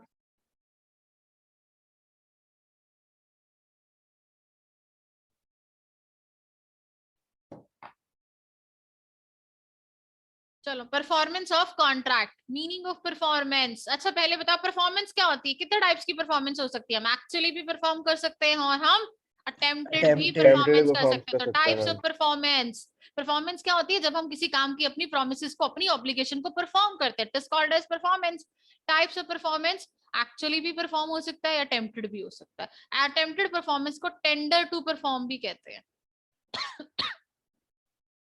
Attempted performance को टेंडर टू परफॉर्म भी कहते हैं। अटेम्प्टेड परफॉर्मेंस को टेंडर टू परफॉर्म भी कहते हैं। अगर कहीं तुम्हें टेंडर टू परफॉर्म मिले ना, टेंडर का मींस करना, अटेम्प्ट करना, ट्राई करना, टेंडर का मींस ट्राई करना, कि अगर हमने ट्राई भी किया है ना तो वो भी, बट ट्राई की कुछ कंडीशंस थी।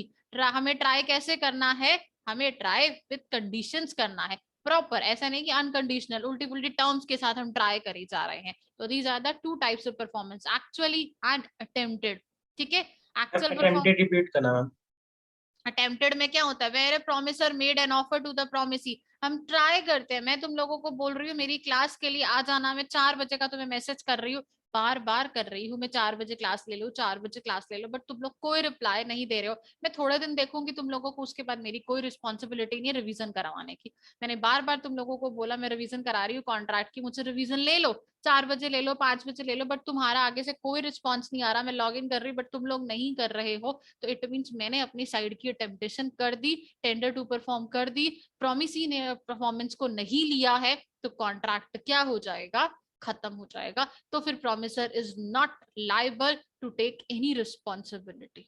Clear, this is attempted. But मैं जब बोल रही हूँ रात के 10 बजे क्लास लोगे मुझसे, रात के 12 बजे क्लास लोगे, ऐसी अटेम्प्टेशन वैलिड नहीं होती है कि रात के 2 बजे क्लास ले लेना। मेरी 2 बजे ऑफिस खत्म होता है, ठीक है, 2 बजे मैं घर आऊंगी, तो 2 से 5 तुम क्लास ले लो ना, मैं मॉर्निंग में ही सो जाऊंगी 5 बजे। तो ये कौन सा टाइम है मैम क्लास लेने का? तो ऐसी अटेम्प्टेशन, मैं सिर्फ अपनी एक फॉर्मेलिटी दिखा रही हूँ, वो अटेम्प्टेशन फुलफिल नहीं होगी, देन वो अटेम्प्टेशन कंप्लीट नहीं मानी जाएगी। बट मैंने रीजनेबल टर्म्स के साथ अटेम्प्टेशन दी है, अगर तुम नहीं ले रहे हो एज अ प्रॉमिस ही, मुझसे नहीं क्लास ले रहे हो, तो वो फिर वैलिड हो जाएगा। चलो, तो actual and attempted, see actual performance में लायबिलिटी, अगर आप एक बंदा परफॉर्म नहीं करता है तो दूसरा भी परफॉर्म नहीं करता है। अटेम्प्टेड में क्या है, promisor is not responsible for non performance, ठीक है, have a right to claim.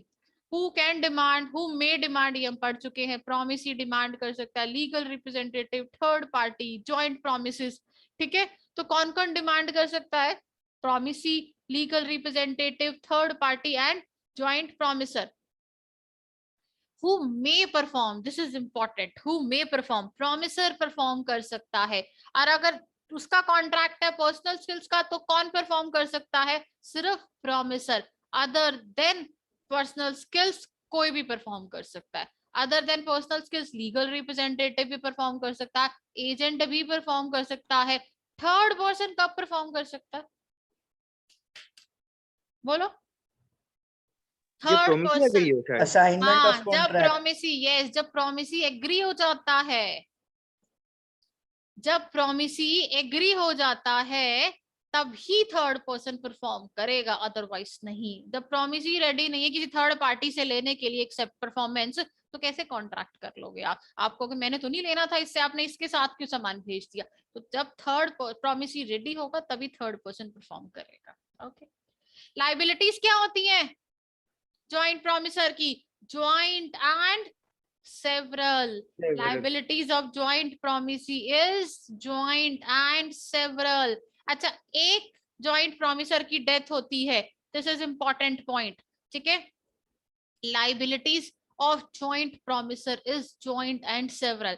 उसके बाद एक पॉइंट और मैं तुम्हें यहाँ बता रही हूँ, after death of any one of them, एक जॉइंट प्रोमिसर की डेथ हो जाती है तो उसका लीगल रिप्रेजेंटेटिव और बाकी प्रोमिसर परफॉर्म करेंगे। सारे ही जॉइंट प्रोमिसर्स की डेथ हो जाती है तो सारों के लीगल रिप्रेजेंटेटिव परफॉर्म करेंगे। इस पॉइंट को ध्यान में रखना, केस लॉ आए हुए हैं, ठीक है। एक प्रोमिसर की डेथ हो जाती है, जॉइंट प्रोमिसर्स में से ए बी सी डी 4 प्रोमिसर्स हैं, ठीक है। अगर एक की डेथ हो गई तो इसका लीगल रिप्रेजेंटेटिव आ जाएगा और ये तीनों हो जाएंगे। एक की डेथ हो गई तो B C D plus A का legal representative, B C D plus A का लीगल रिप्रेजेंटेटिव परफॉर्म करेगा। अगर इन सारों की डेथ हो गई तो इन सारों के, इन 4 पर्सन, जितने भी 4 जॉइंट प्रोमिसर्स थे, चारों के क्या करेंगे, लीगल रिप्रेजेंटेटिव परफॉर्म करेंगे। और लीगल रिप्रेजेंटेटिव की लायबिलिटी कितनी होती है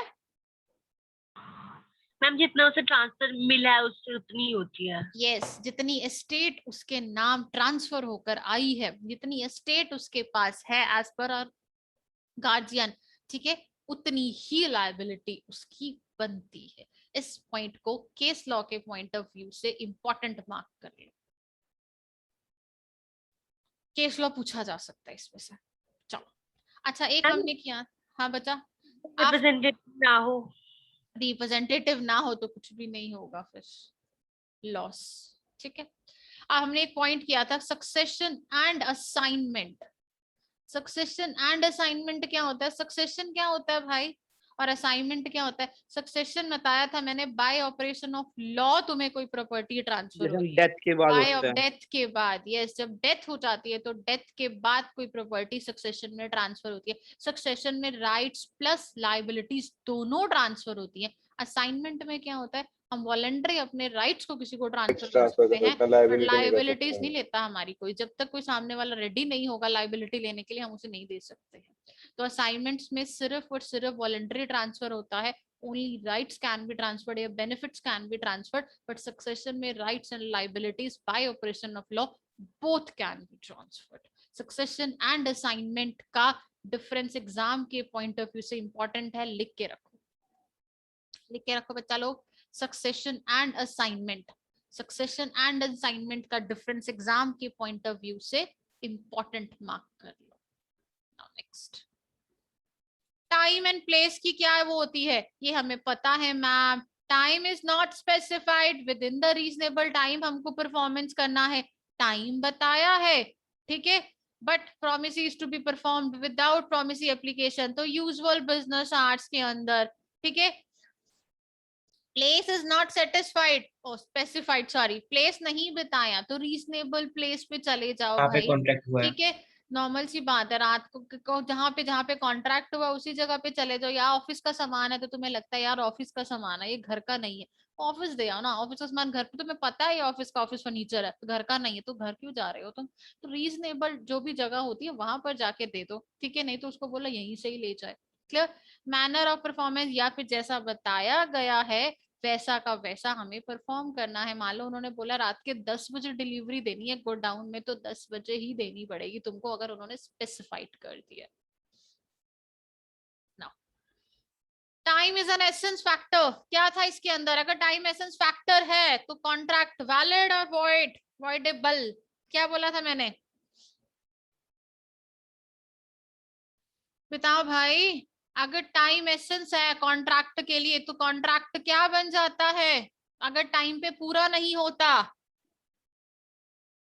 voidable. Voidable, yes very good, भूल गए, ठीक है, अभी अभी किया है ना, टेस्ट नहीं दिया है अभी इन चैप्टर्स का। वॉइडेबल, अगर टाइम पे नहीं दिया कॉन्ट्रैक्ट और time is an essential factor तो contract becomes voidable at the option of aggrieved party either में रिजेक्टेड और accepted.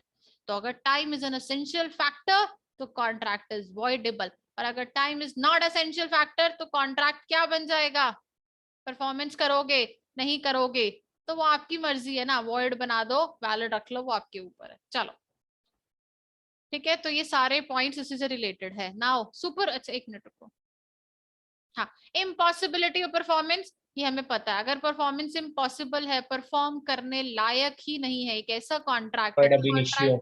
Yes, contract void of initio.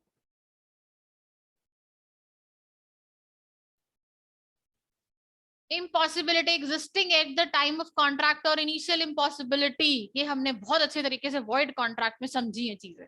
Clear. अगर इम्पॉसिबिलिटी हो चुकी है, पहले से ही पता है तुम लोगों को कि ये कॉन्ट्रैक्ट तो करने लायक ही नहीं है, तो क्या बन जाएगा एग्रीमेंट, वॉइड अब इनिशियो।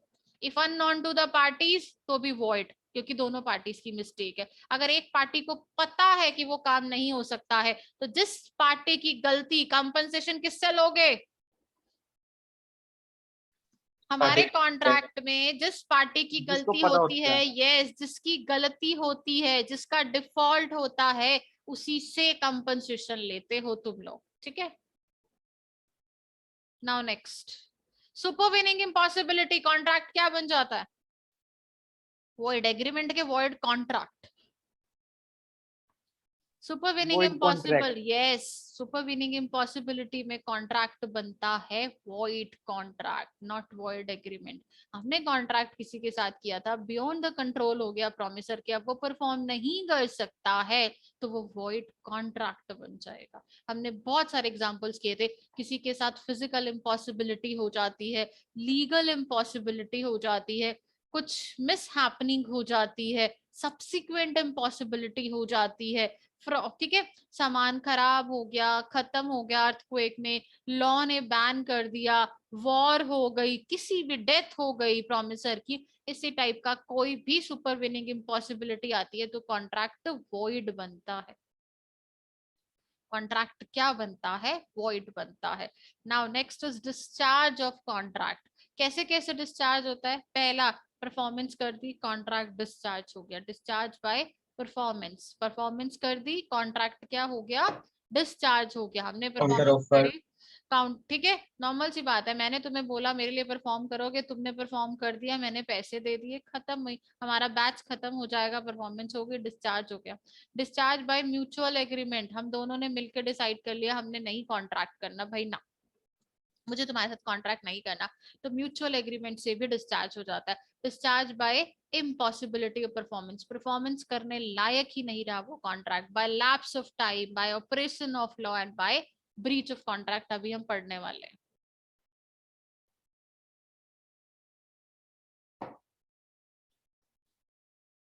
ठीक है, तो बाय ऑपरेशन ऑफ लॉ भी कॉन्ट्रैक्ट, तो ये सारे पॉइंट्स को लर्न करके रखोगे। Discharge by performance, discharge by mutual agreement, discharge by impossibility of performance, discharge by lapse of time, discharge by operation of law and discharge by breach of contract. ठीक है, अब आते हैं ब्रीच ऑफ कॉन्ट्रैक्ट पे। Now कैसे इनके बारे में कुछ लिखना है थोड़ा थोड़ा।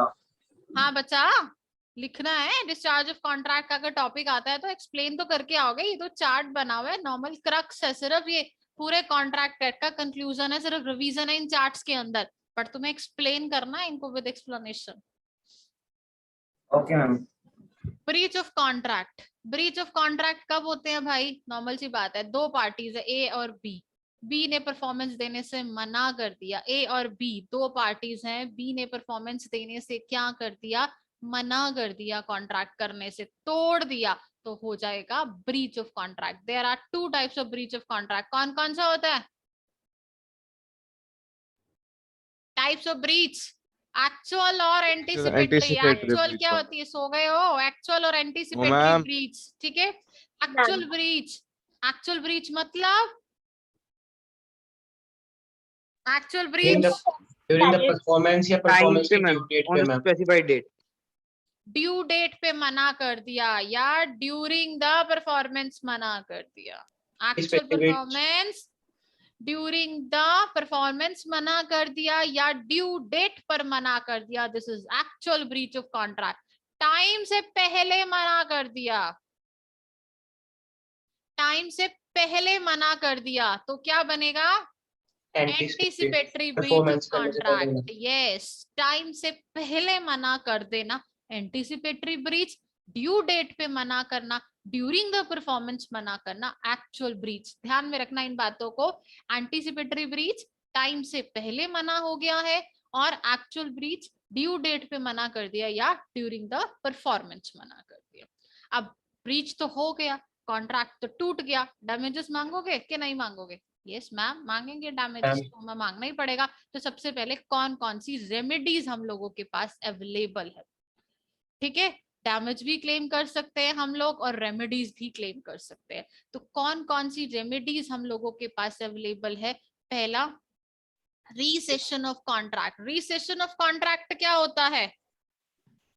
कॉन्ट्रैक्ट को कैंसिल यस, कॉन्ट्रैक्ट को कैंसिल कर दो भाई, क्या कर दो? कॉन्ट्रैक्ट को कैंसिल कर दो, कॉन्ट्रैक्ट को खत्म कर दो, हमें तुम्हारे साथ कोई कॉन्ट्रैक्ट नहीं करना। अच्छा, एक मोर इंपॉर्टेंट पॉइंट ऊपर रह गया, इफेक्ट ऑफ एंटीसिपेटरी ब्रीच क्या होता है?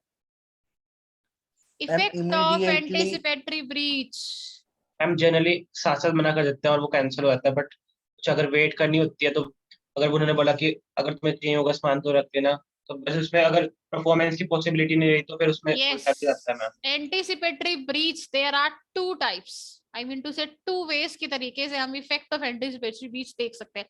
पहला, अगर एंटीसिपेटरी ब्रीच हुआ है तो या तो हम इमीडिएटली क्या कर दे, इफेक्ट्स क्या हुए एंटीसिपेटरी ब्रीच के, इफेक्ट्स क्या हुए एंटीसिपेटरी ब्रीच के, या तो हम इमीडिएटली मना करते।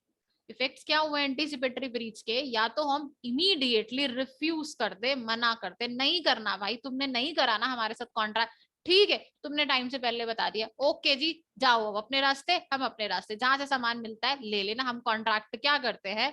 तो इफेक्ट्स ऑफ एंटीसिपेटरी ब्रीच क्या बना? इफेक्ट ऑफ एंटीसिपेटरी ब्रीच, पहले तो हम सीधा ही क्या कर देते हैं? कॉन्ट्रैक्ट को कैंसिल कर देते हैं। बहुत इंपॉर्टेंट पॉइंट है effect of anticipatory breach exam के पॉइंट ऑफ व्यू से, ठीक है। नाउ नेक्स्ट, या फिर हम क्या करें? वेट करें, हम वेट करें till the time of a due date, wait till the time of due date, हम ड्यू डेट तक वेट करते हैं, हम ड्यू डेट तक वेट करेंगे, ड्यू डेट पर हम कॉन्ट्रैक्ट को क्या करेंगे, कैंसिल करेंगे। But in the meanwhile अगर कुछ मिस हैपनिंग हो गई तो फिर क्लेम कंपनसेशन आप नहीं कर सकते हो। ठीक है, तो दो इफेक्ट पड़ेंगे एंटीसिपेटरी ब्रीच के। पहला तो डायरेक्टली आप कॉन्ट्रैक्ट को कैंसिल करो एंड क्लेम डैमेजेस। ठीक है, contract cancel and claim damages, cancel the contract and claim damages. दूसरा, वेट करो till the time of due date. ठीक है, but in the meanwhile during the time period, जो भी time period बीच में पड़ेगा, अगर उस टाइम पीरियड तक कोई भी प्रॉब्लम हो गई, कुछ मिस हैपनिंग होगी, कुछ भी दिक्कत हो गई, तो फिर आप right to claim of a compensation नहीं ले सकते हो, रिस्क है। तो you have two options, wait कर लो या डायरेक्टली कॉन्ट्रैक्ट कैंसिल कर दो। ठीक है, effect of anticipatory breach is very important point. ठीक है, इसको ध्यान में रखना। तो types of contract, breach of contract उनसे आ सकता है, और एंटीसिपेटरी ब्रीच अलग से पेपर में बहुत बार आया है, इसके इफेक्ट्स भी आए हैं और डायरेक्टली भी आया है ये। चलो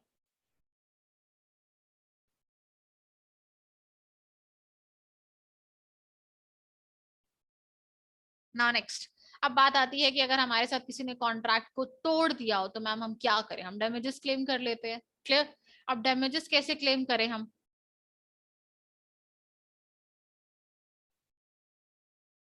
डैमेजेस कैसे क्लेम कर सकते हैं हम, ऑर्डिनरी डैमेजेस मांग सकते हैं। ऑर्डिनरी डैमेजेस क्या होते हैं,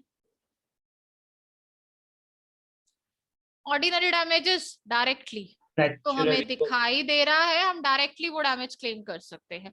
जो हमें दिखाई दे रहा है वो हम डायरेक्टली क्लेम कर दो। ठीक है, तुम्हारी वजह से हमारा इतना इतना नुकसान हुआ, ओके जी ठीक है, क्लेम कर दो। स्पेशल डैमेजेस इनडायरेक्टली, जो पहले दिखाई बोला हुआ नहीं था। दे रहे हैं। ठीक है, जो दिखाई नहीं दे रहे हैं, किसी की वजह से आपको जो डायरेक्ट लॉस हो रहा है वो तो ऑर्डिनरी डैमेज में चला गया, कुछ इनडायरेक्टली लॉस भी, किसी के लेट आने की वजह से आपको कॉन्ट्रैक्ट आपके हाथ से चला गया, आपका टेंडर आपके हाथ से चला गया, तो दिस इज क्या बन जाएगा, इनडायरेक्टली कॉन्ट्रैक्ट बन जाता है। इनडायरेक्टली डैमेजेस आप क्लेम कर सकते हो, और इनडायरेक्टली डैमेज की एक कंडीशन थी, known to the both the तभी Yes. पार्टी। क्लेम कर जब सकते हैं जब हाँ, दोनों पार्टीज को। इनडायरेक्टली डैमेज आप तभी क्लेम कर सकते हो, स्पेशल डैमेजेस आप तभी क्लेम कर सकते हो जब सामने वाली पार्टी को आपने अपने इस इनडायरेक्टली के बारे में बता रखा हो कि अगर आपने टाइम पे मशीनरी ठीक करके नहीं दी ना हमको, क्लियर, तो फिर हम भाई, हमारा आपकी मशीनरी ना आने की वजह से गवर्नमेंट का टेंडर भी हमारे हाथ से जा सकता है।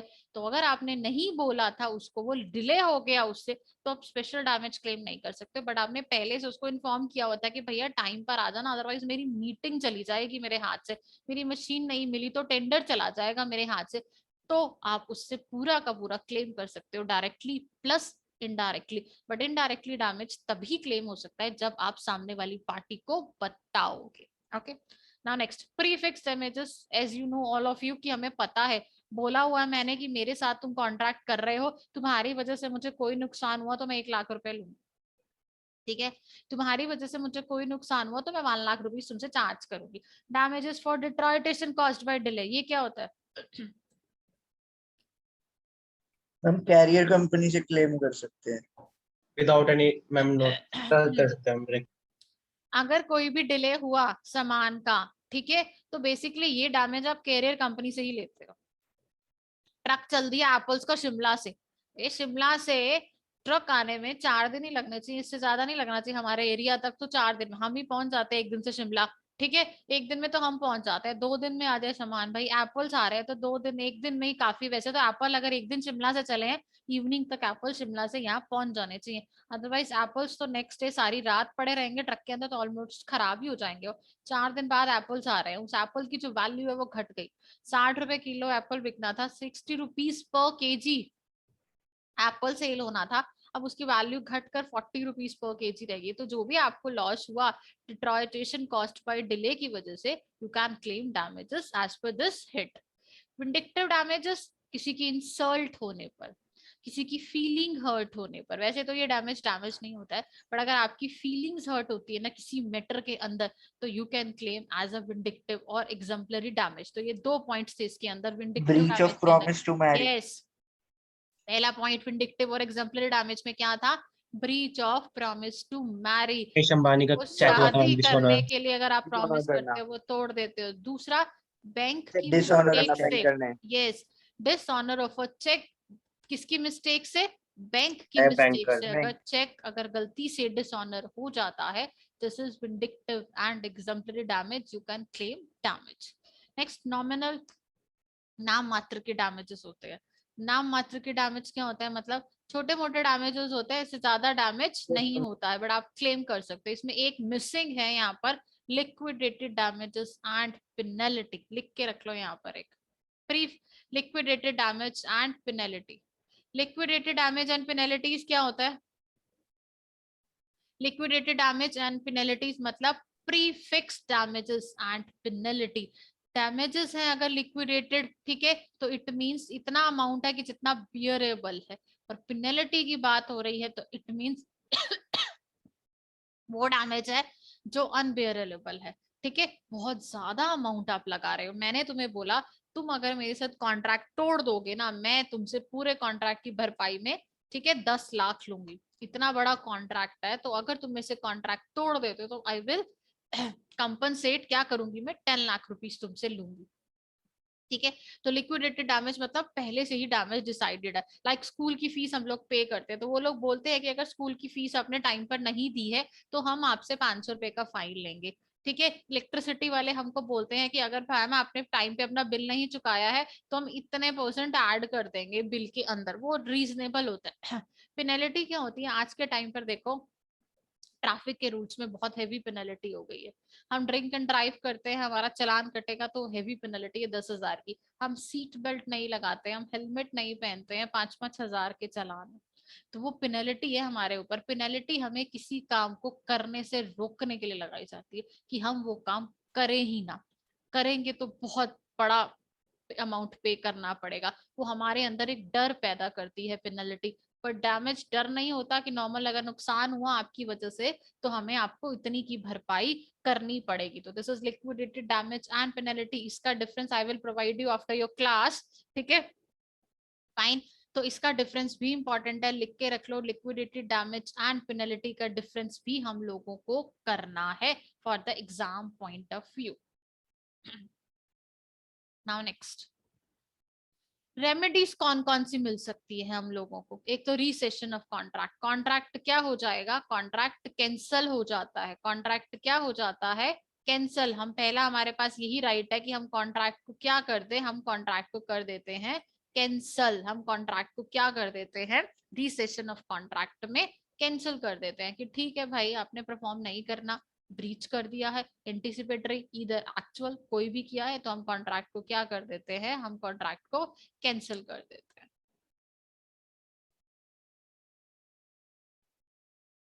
Next, suit upon quantum meruit. Suit upon quantum meruit मतलब एज मच एज अर्न्ड, जितना हमने कमाया है, जितना हमने कमाया है उसको वापस लेने का पूरा राइट हमारा बनता है। एज मच एज, एंड जितना हम लोगों ने अर्न किया है उसको वापस Wait लेने करिए। का पूरा राइट है हमारे पास। स्पेसिफिक परफॉर्मेंस कि अगर monetary compensation, if monetary compensation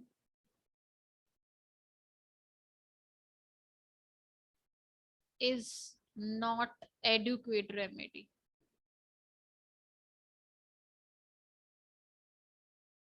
If monetary compensation is not adequate remedy, then it is called as, आप क्या कर सकते हो? suit for specific performance कर सकते हो, आप claim कर सकते हो। क्लियर? अगर पैसे से काम नहीं बन रहा है, परफॉर्मेंस ही चाहिए, टेनी कॉस्ट परफॉर्मेंस चाहिए हम लोगों को।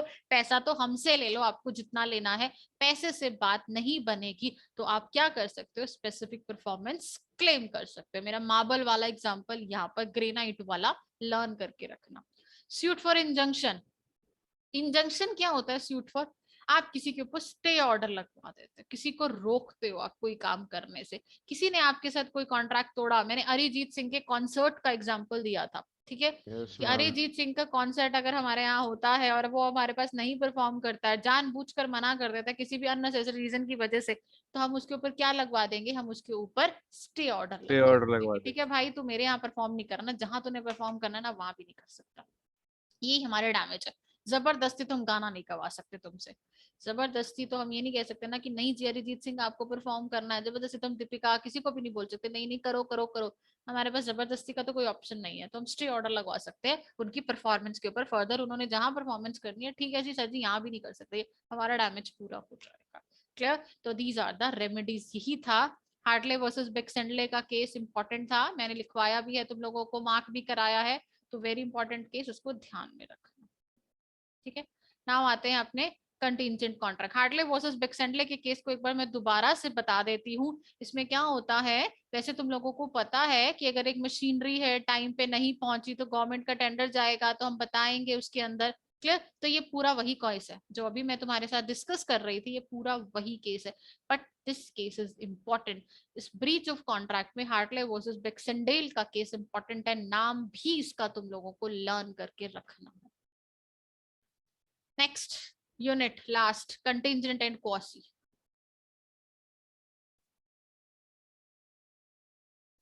कंटिंजेंट कॉन्ट्रैक्ट क्या होता है एंड क्वासी कॉन्ट्रैक्ट क्या होता है? पहले कंटिंजेंट को डिस्कस करते हैं, फिर क्वासी को डिस्कस करते हैं।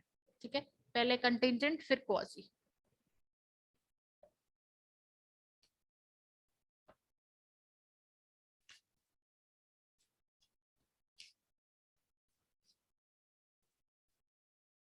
अच्छा बच्चा लोग,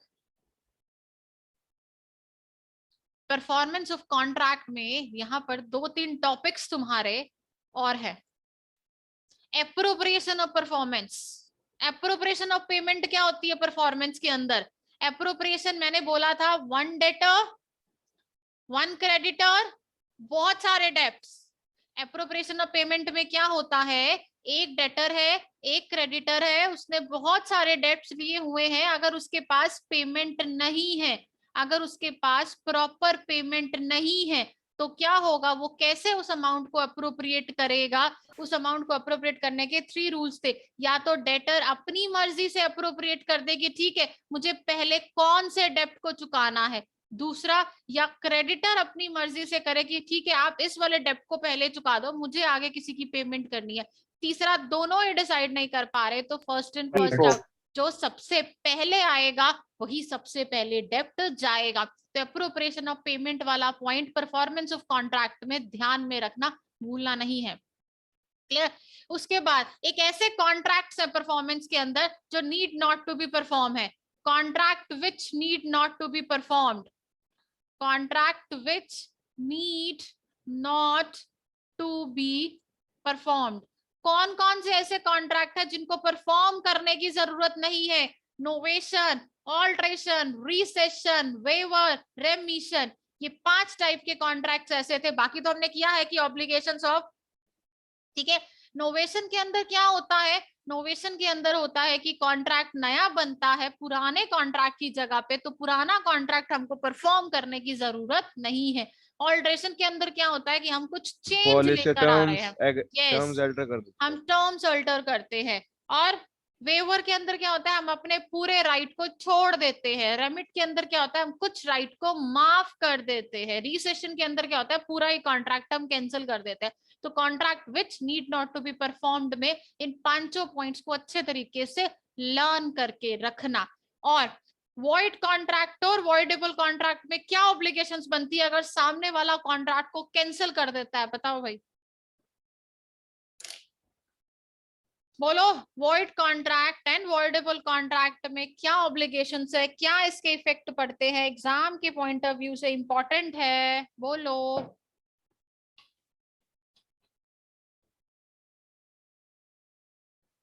आपने जितने बेनिफिट्स रीस्टोर किए हैं, आपको वो सारे बेनिफिट्स बैक करने होते रिफाइंड हैं। करना भूल पड़ेगा। गए हो कि सो गए हो? ठीक है, नो मैम। नो मैम, जाग रहे हो? चलो क्लियर। तो नॉर्मल सी बात है कि ऑब्लिगेशंस क्या होती है अगर कोई कॉन्ट्रैक्ट वॉइड और वॉइड ऑब्लिशो, ठीक है। अगर कोई वॉइडेबल कॉन्ट्रैक्ट है या कोई वॉइड कॉन्ट्रैक्ट है, वो कैंसिल हो जाता है या वॉइड कॉन्ट्रैक्ट बन जाता है, वैलिड से वॉइड में कन्वर्ट हो जाता है, तो उसका क्या इफेक्ट पड़ेगा, हमने जितने भी बेनिफिट्स को रिस्टोर किया हुआ है वो सारे के सारे बेनिफिट्स हमको रिस्टोर बैक करने होते हैं। One more point in performance of contract, reciprocal promises. Reciprocal promises क्या होती हैं?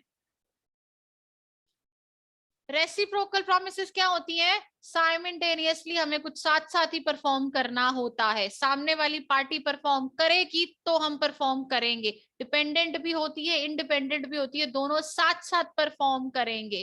क्लियर? हम एक पार्टी दूसरी पार्टी की परफॉर्मेंस पे डिपेंडेंट है, ऑर्डर फिक्स किया हुआ होता है, तो ये सारी प्रोमिसेस क्या होती हैं? रेसिप्रोकल प्रोमिसेस होती हैं। क्लियर? नाउ नेक्स्ट आते हैं हम अपने कंटिंजेंट कॉन्ट्रैक्ट के ऊपर। कंटिंजेंट कॉन्ट्रैक्ट क्या होता है? कॉन्ट्रैक्ट टू डू और नॉट टू डू समथिंग, पूरी डेफिनेशन एज इट इज लिख कर आनी है। Contingent contract is a contract to do or not to do something if some event collateral to such contract does or does not happen। ठीक है, तो contingent contract क्या है? किसी कॉन्ट्रैक्ट को करने के लिए कोई एग्रीमेंट किया, किसी काम को ना करने के लिए, बट किस चीज पर डिपेंड है? It depends upon the collateral, uncertain future के किसी अनसर्टेन इवेंट पे डिपेंडेंट है, वो कंटिंजेंट कॉन्ट्रैक्ट होगा। हमने एक वेजरिंग एग्रीमेंट भी है इसके अंदर। ठीक है, वेजरिंग एग्रीमेंट क्या होता है? इसके अंदर विन और लूज का चांस होता है। यस, वेजरिंग एग्रीमेंट का मींस क्या होता है? एग्रीमेंट वेजर कब बनता है? जब विन और लूज का चांस होता है, जब एक पार्टी जीतेगी एक पार्टी हारेगी। बट वेजर कॉन्ट्रैक्ट भी हमारा किस पे डिपेंडेंट होता है?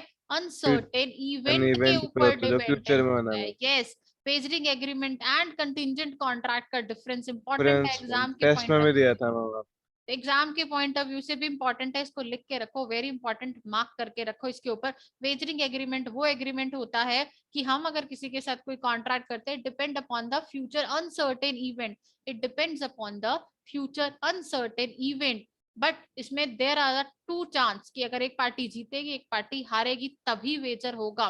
ठीक है, म्यूचुअल चांस होगा, एक पार्टी जीतेगी एक पार्टी हारेगी, देन कॉन्ट्रैक्ट वेजर बनेगा। बट कंटिंजेंट में ऐसा नहीं होता है। Contingent depend upon the future uncertain event, अगर वो इवेंट हो गया कॉन्ट्रैक्ट वैलिड हो जाता है, अगर वो इवेंट नहीं होता तो कॉन्ट्रैक्ट वॉइड बनता है। ठीक है, तो एसेंशियल्स क्या थे? वेजरिंग और कंटिंजेंट कॉन्ट्रैक्ट के डिफरेंस को अच्छे तरीके से समझ के रखना है, एग्जाम के पॉइंट ऑफ व्यू से इंपॉर्टेंट है।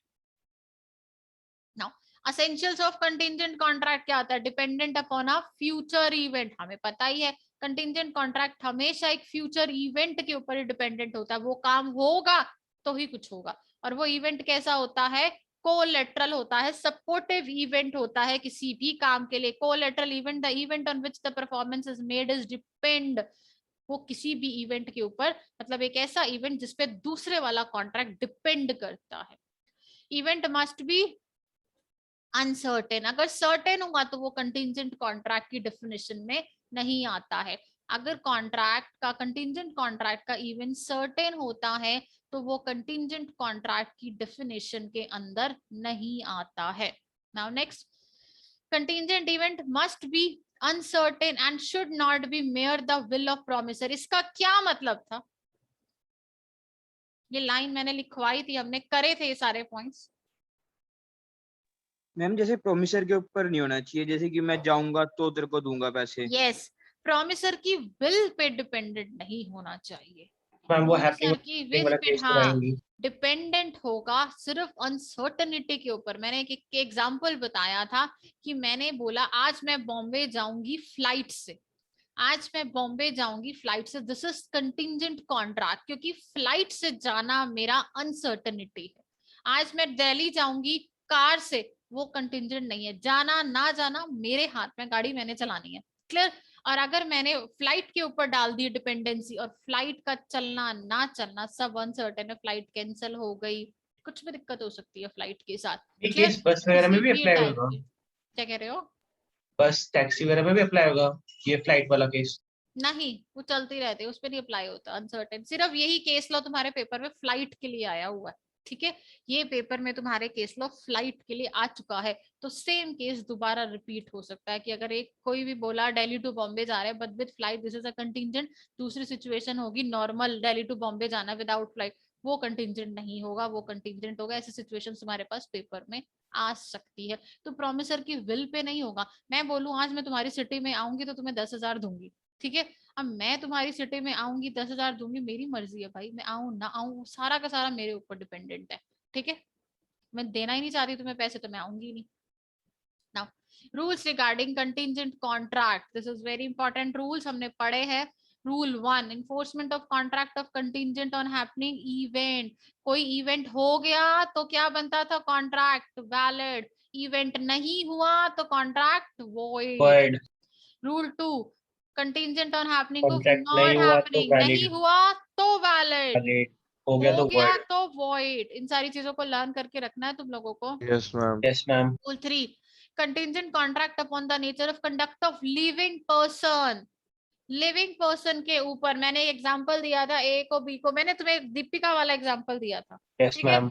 Yes ma'am. ठीक है, अब रणबीर कपूर कहे दीपिका से शादी, आलिया को बोले आलिया, हाँ ठीक है, याद आ गया तुम लोगों को कि Yes, अगर ma'am. लिविंग पर्सन के ऊपर Yes, तुम ma'am. कोई भी कंटिजेंसी लगाते हो तो वो लिविंग पर्सन, ठीक है। ए ने बोला बी को मैं शादी तुमसे तभी करूंगा, ठीक है, जब सी मेरे से शादी करने, और सी ऑलरेडी मैरिड है। ए ने बी को बोला आई will give you the 1 lakh rupees, मैं आपको 1 लाख रुपए दूंगा अगर सी मुझसे शादी कर लेगी। ए ने बी को बोला मैं तुमको 1 लाख रुपए दूंगा अगर सी मुझसे शादी करेगी, या दीपिका मुझसे शादी करेगी। दीपिका तो ऑलरेडी मैरिड है, वो कैसे शादी कर लेगी? ये तभी पॉसिबल होगा जब दीपिका अपने हस्बैंड को डिवोर्स देगी या उसके हस्बैंड को डेथ हो जाए, कुछ हो जाए, क्लियर। वो तभी तुमसे शादी करेगी। तुम लाख कोशिश कर लो उसकी शादी टुटवाओ, फिर तो इलीगल मीन्स हो जाएंगे, क्लियर। वो तुमसे शादी क्यों करेगी?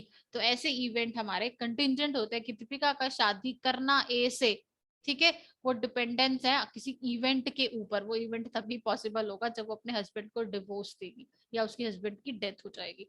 Now rule 4, contingent upon happening with in a fixed time. Contingent ship contract वाला अपॉन, था ma'am. yes, contingent contract upon the happening of an uncertain specified event within a fixed time। Time के रहते हो गया तो valid, Valid, time के otherwise रहते void। नहीं हुआ void. Rule 5, contingent contract upon the non happening of uncertain specified event within the fixed time, non happening। अगर within the fixed time वो contract नहीं हुआ तो valid, Valid, otherwise otherwise void। void। इन सारी बातों को ध्यान में रखना है, भूलना नहीं है, कंफ्यूज नहीं होना। Agreement contingent on impossible event, अगर किसी इम्पॉसिबल इवेंट पे कंट्रैक्ट डिपेंडेंट है तो this is totally void. Ab initio वो भी void ab initio, this is totally void ab initio, ठीक है, void ab initio,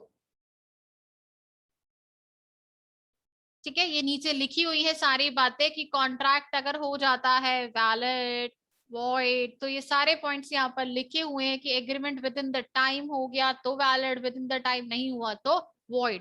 contract of insurance is a contingent contract और wagering contract, this is important question, बताओ भाई contract of insurance क्या है? Contingent ma'am. Yes, contract of insurance is a contingent contract. इसके ऊपर short note लिखने को आ सकता है कि इस contract of insurance is a wagering contract और नॉट। तो तुम्हारे पास आएगा, कैसे क्वेश्चन आएगा, लिख के रख लो चाहे, इस contract of insurance is a wagering contract और नॉट। क्या contract of insurance wagering contract है कि नहीं है? No, this is not a wager. कोई सट्टाबाजी थोड़ी हो रही है, एक बंदा हार रहा है एक बंदा जीत रहा है, no no. Contract of insurance is a contingent contract, दोनों हारते हैं इसके अंदर। एक की गाड़ी गई है, अगर एक का घर गया तो कॉन्ट्रैक्ट इंश्योरेंस कंपनी के पैसे गए हैं। अगर आपके घर को कोई नुकसान हुआ है तो लॉस तो आपका भी हुआ है। आपने जिस घर को इतने सुंदर तरीके से सजाया था, लॉस तो आपका भी, जीते तो आप भी नहीं इंश्योरेंस लेकर हो, तो दोनों पार्टीज का लॉस होता है। और वेजरिंग का क्या रूल है? एक पार्टी जीतेगी एक पार्टी हारेगी, dependent upon an uncertain event ही होता है वेजर भी, बट एक पार्टी जीतती है और एक पार्टी हारती है, क्लियर। तो this is all about our contingent contract. Now quasi contract. Quasi contract क्या होता है? कोई कॉन्ट्रैक्ट नहीं होता क्वाजी कॉन्ट्रैक्ट, ठीक है, बट लॉ हमारे ऊपर एक एप्लीकेशन इम्पोज कर Resemble a contract। yes, quasi contract in the absence of a contract upon the person of benefit of another and imposed by the law। तो features क्या पड़े हुए हैं हमने quasi contract के? This is imposed by law, this is a duty not the promise, the right is always a right to money, हमेशा money के against ही कॉजी होता है. Right is available against a specific person. Right मैंने कराया था right in jus in rem and jus in personam. Yes ma'am, क्या होता है right in jus in पर्सोनम? Personam होता है right ma'am, against against the whole world. Particular. Yes, right of jus personam in rem क्या होता होता है. है मैम? हाँ जी बेटा, jus jus in in rem rem, just in rem against the होता होल है world. Against the Whole whole world. World, against the whole world, कि एक सामान का राइट आपके पास है, you can use it, you can throw it, you can resale it, कुछ भी कर सकते हो आप उसके साथ, तो वो रैम होता है. ठीक है. एंड सूट फॉर ब्रीच में be filed in case of complete contract. बस इतने ही पॉइंट्स लेकर आओगे तो भी मार्क्स मिल जाएगा. It is imposed by law, obligation is a duty not the promise of a party. Right is always a right to money. Right is available against the specific person. Just in rem को example बताना एक बार. किसका बच्चा? Just in rem. Just in rem का मैंने कोई सामान खरीदा बेटा, वो सेल्स ऑफ गुड्स एक्ट में समझ आएगा दिशान तुमको. तुमने सेल्स ऑफ गुड्स ठीक है एक्ट अभी मैम. नहीं किया है ना, उसका स्टार्टिंग का फर्स्ट लेक्चर में ही वो क्लियर हो जाएगा तुमको. ठीक है. Okay. Now difference between quasi and contingent contract, this is important भाई, ये लिख के रखो, इंपॉर्टेंट है, ये काफी बार पेपर में आ चुका है. Difference between quasi and contingent contract का डिफरेंस. ठीक है ना. Types of contract, quasi contract कितने टाइप्स के पढ़े थे हमने. हम अगर किसको देते हैं, हम अगर किसी इनकैपेबल पर्संस को नेसेसिटी सप्लाइड करते हैं तो उस बेचारे के साथ क्या होगा, law becomes into the picture. तो क्वाजी कॉन्ट्रैक्ट आ जाता है बीच में. लॉ देख रहा है कि आपने किसी मतलब नेसेसरी प्रोवाइड करी है, वो भी इनकैपेबल पर्सन को. ठीक है. अब उसका कोई देना तो बनता नहीं है आपको, क्योंकि वो तो कॉन्ट्रैक्ट करने के लायक ही नहीं था पर्सन. बट लॉ कहता है हम आपको पैसे दिलवाएंगे. आपने किसी की मदद की है ना, वो भी ऐसे पर्सन की जो इनकैपेबल था, तो जितनी उसकी एस्टेट बनती है उतने कहते वो लाइबल बन जाता है.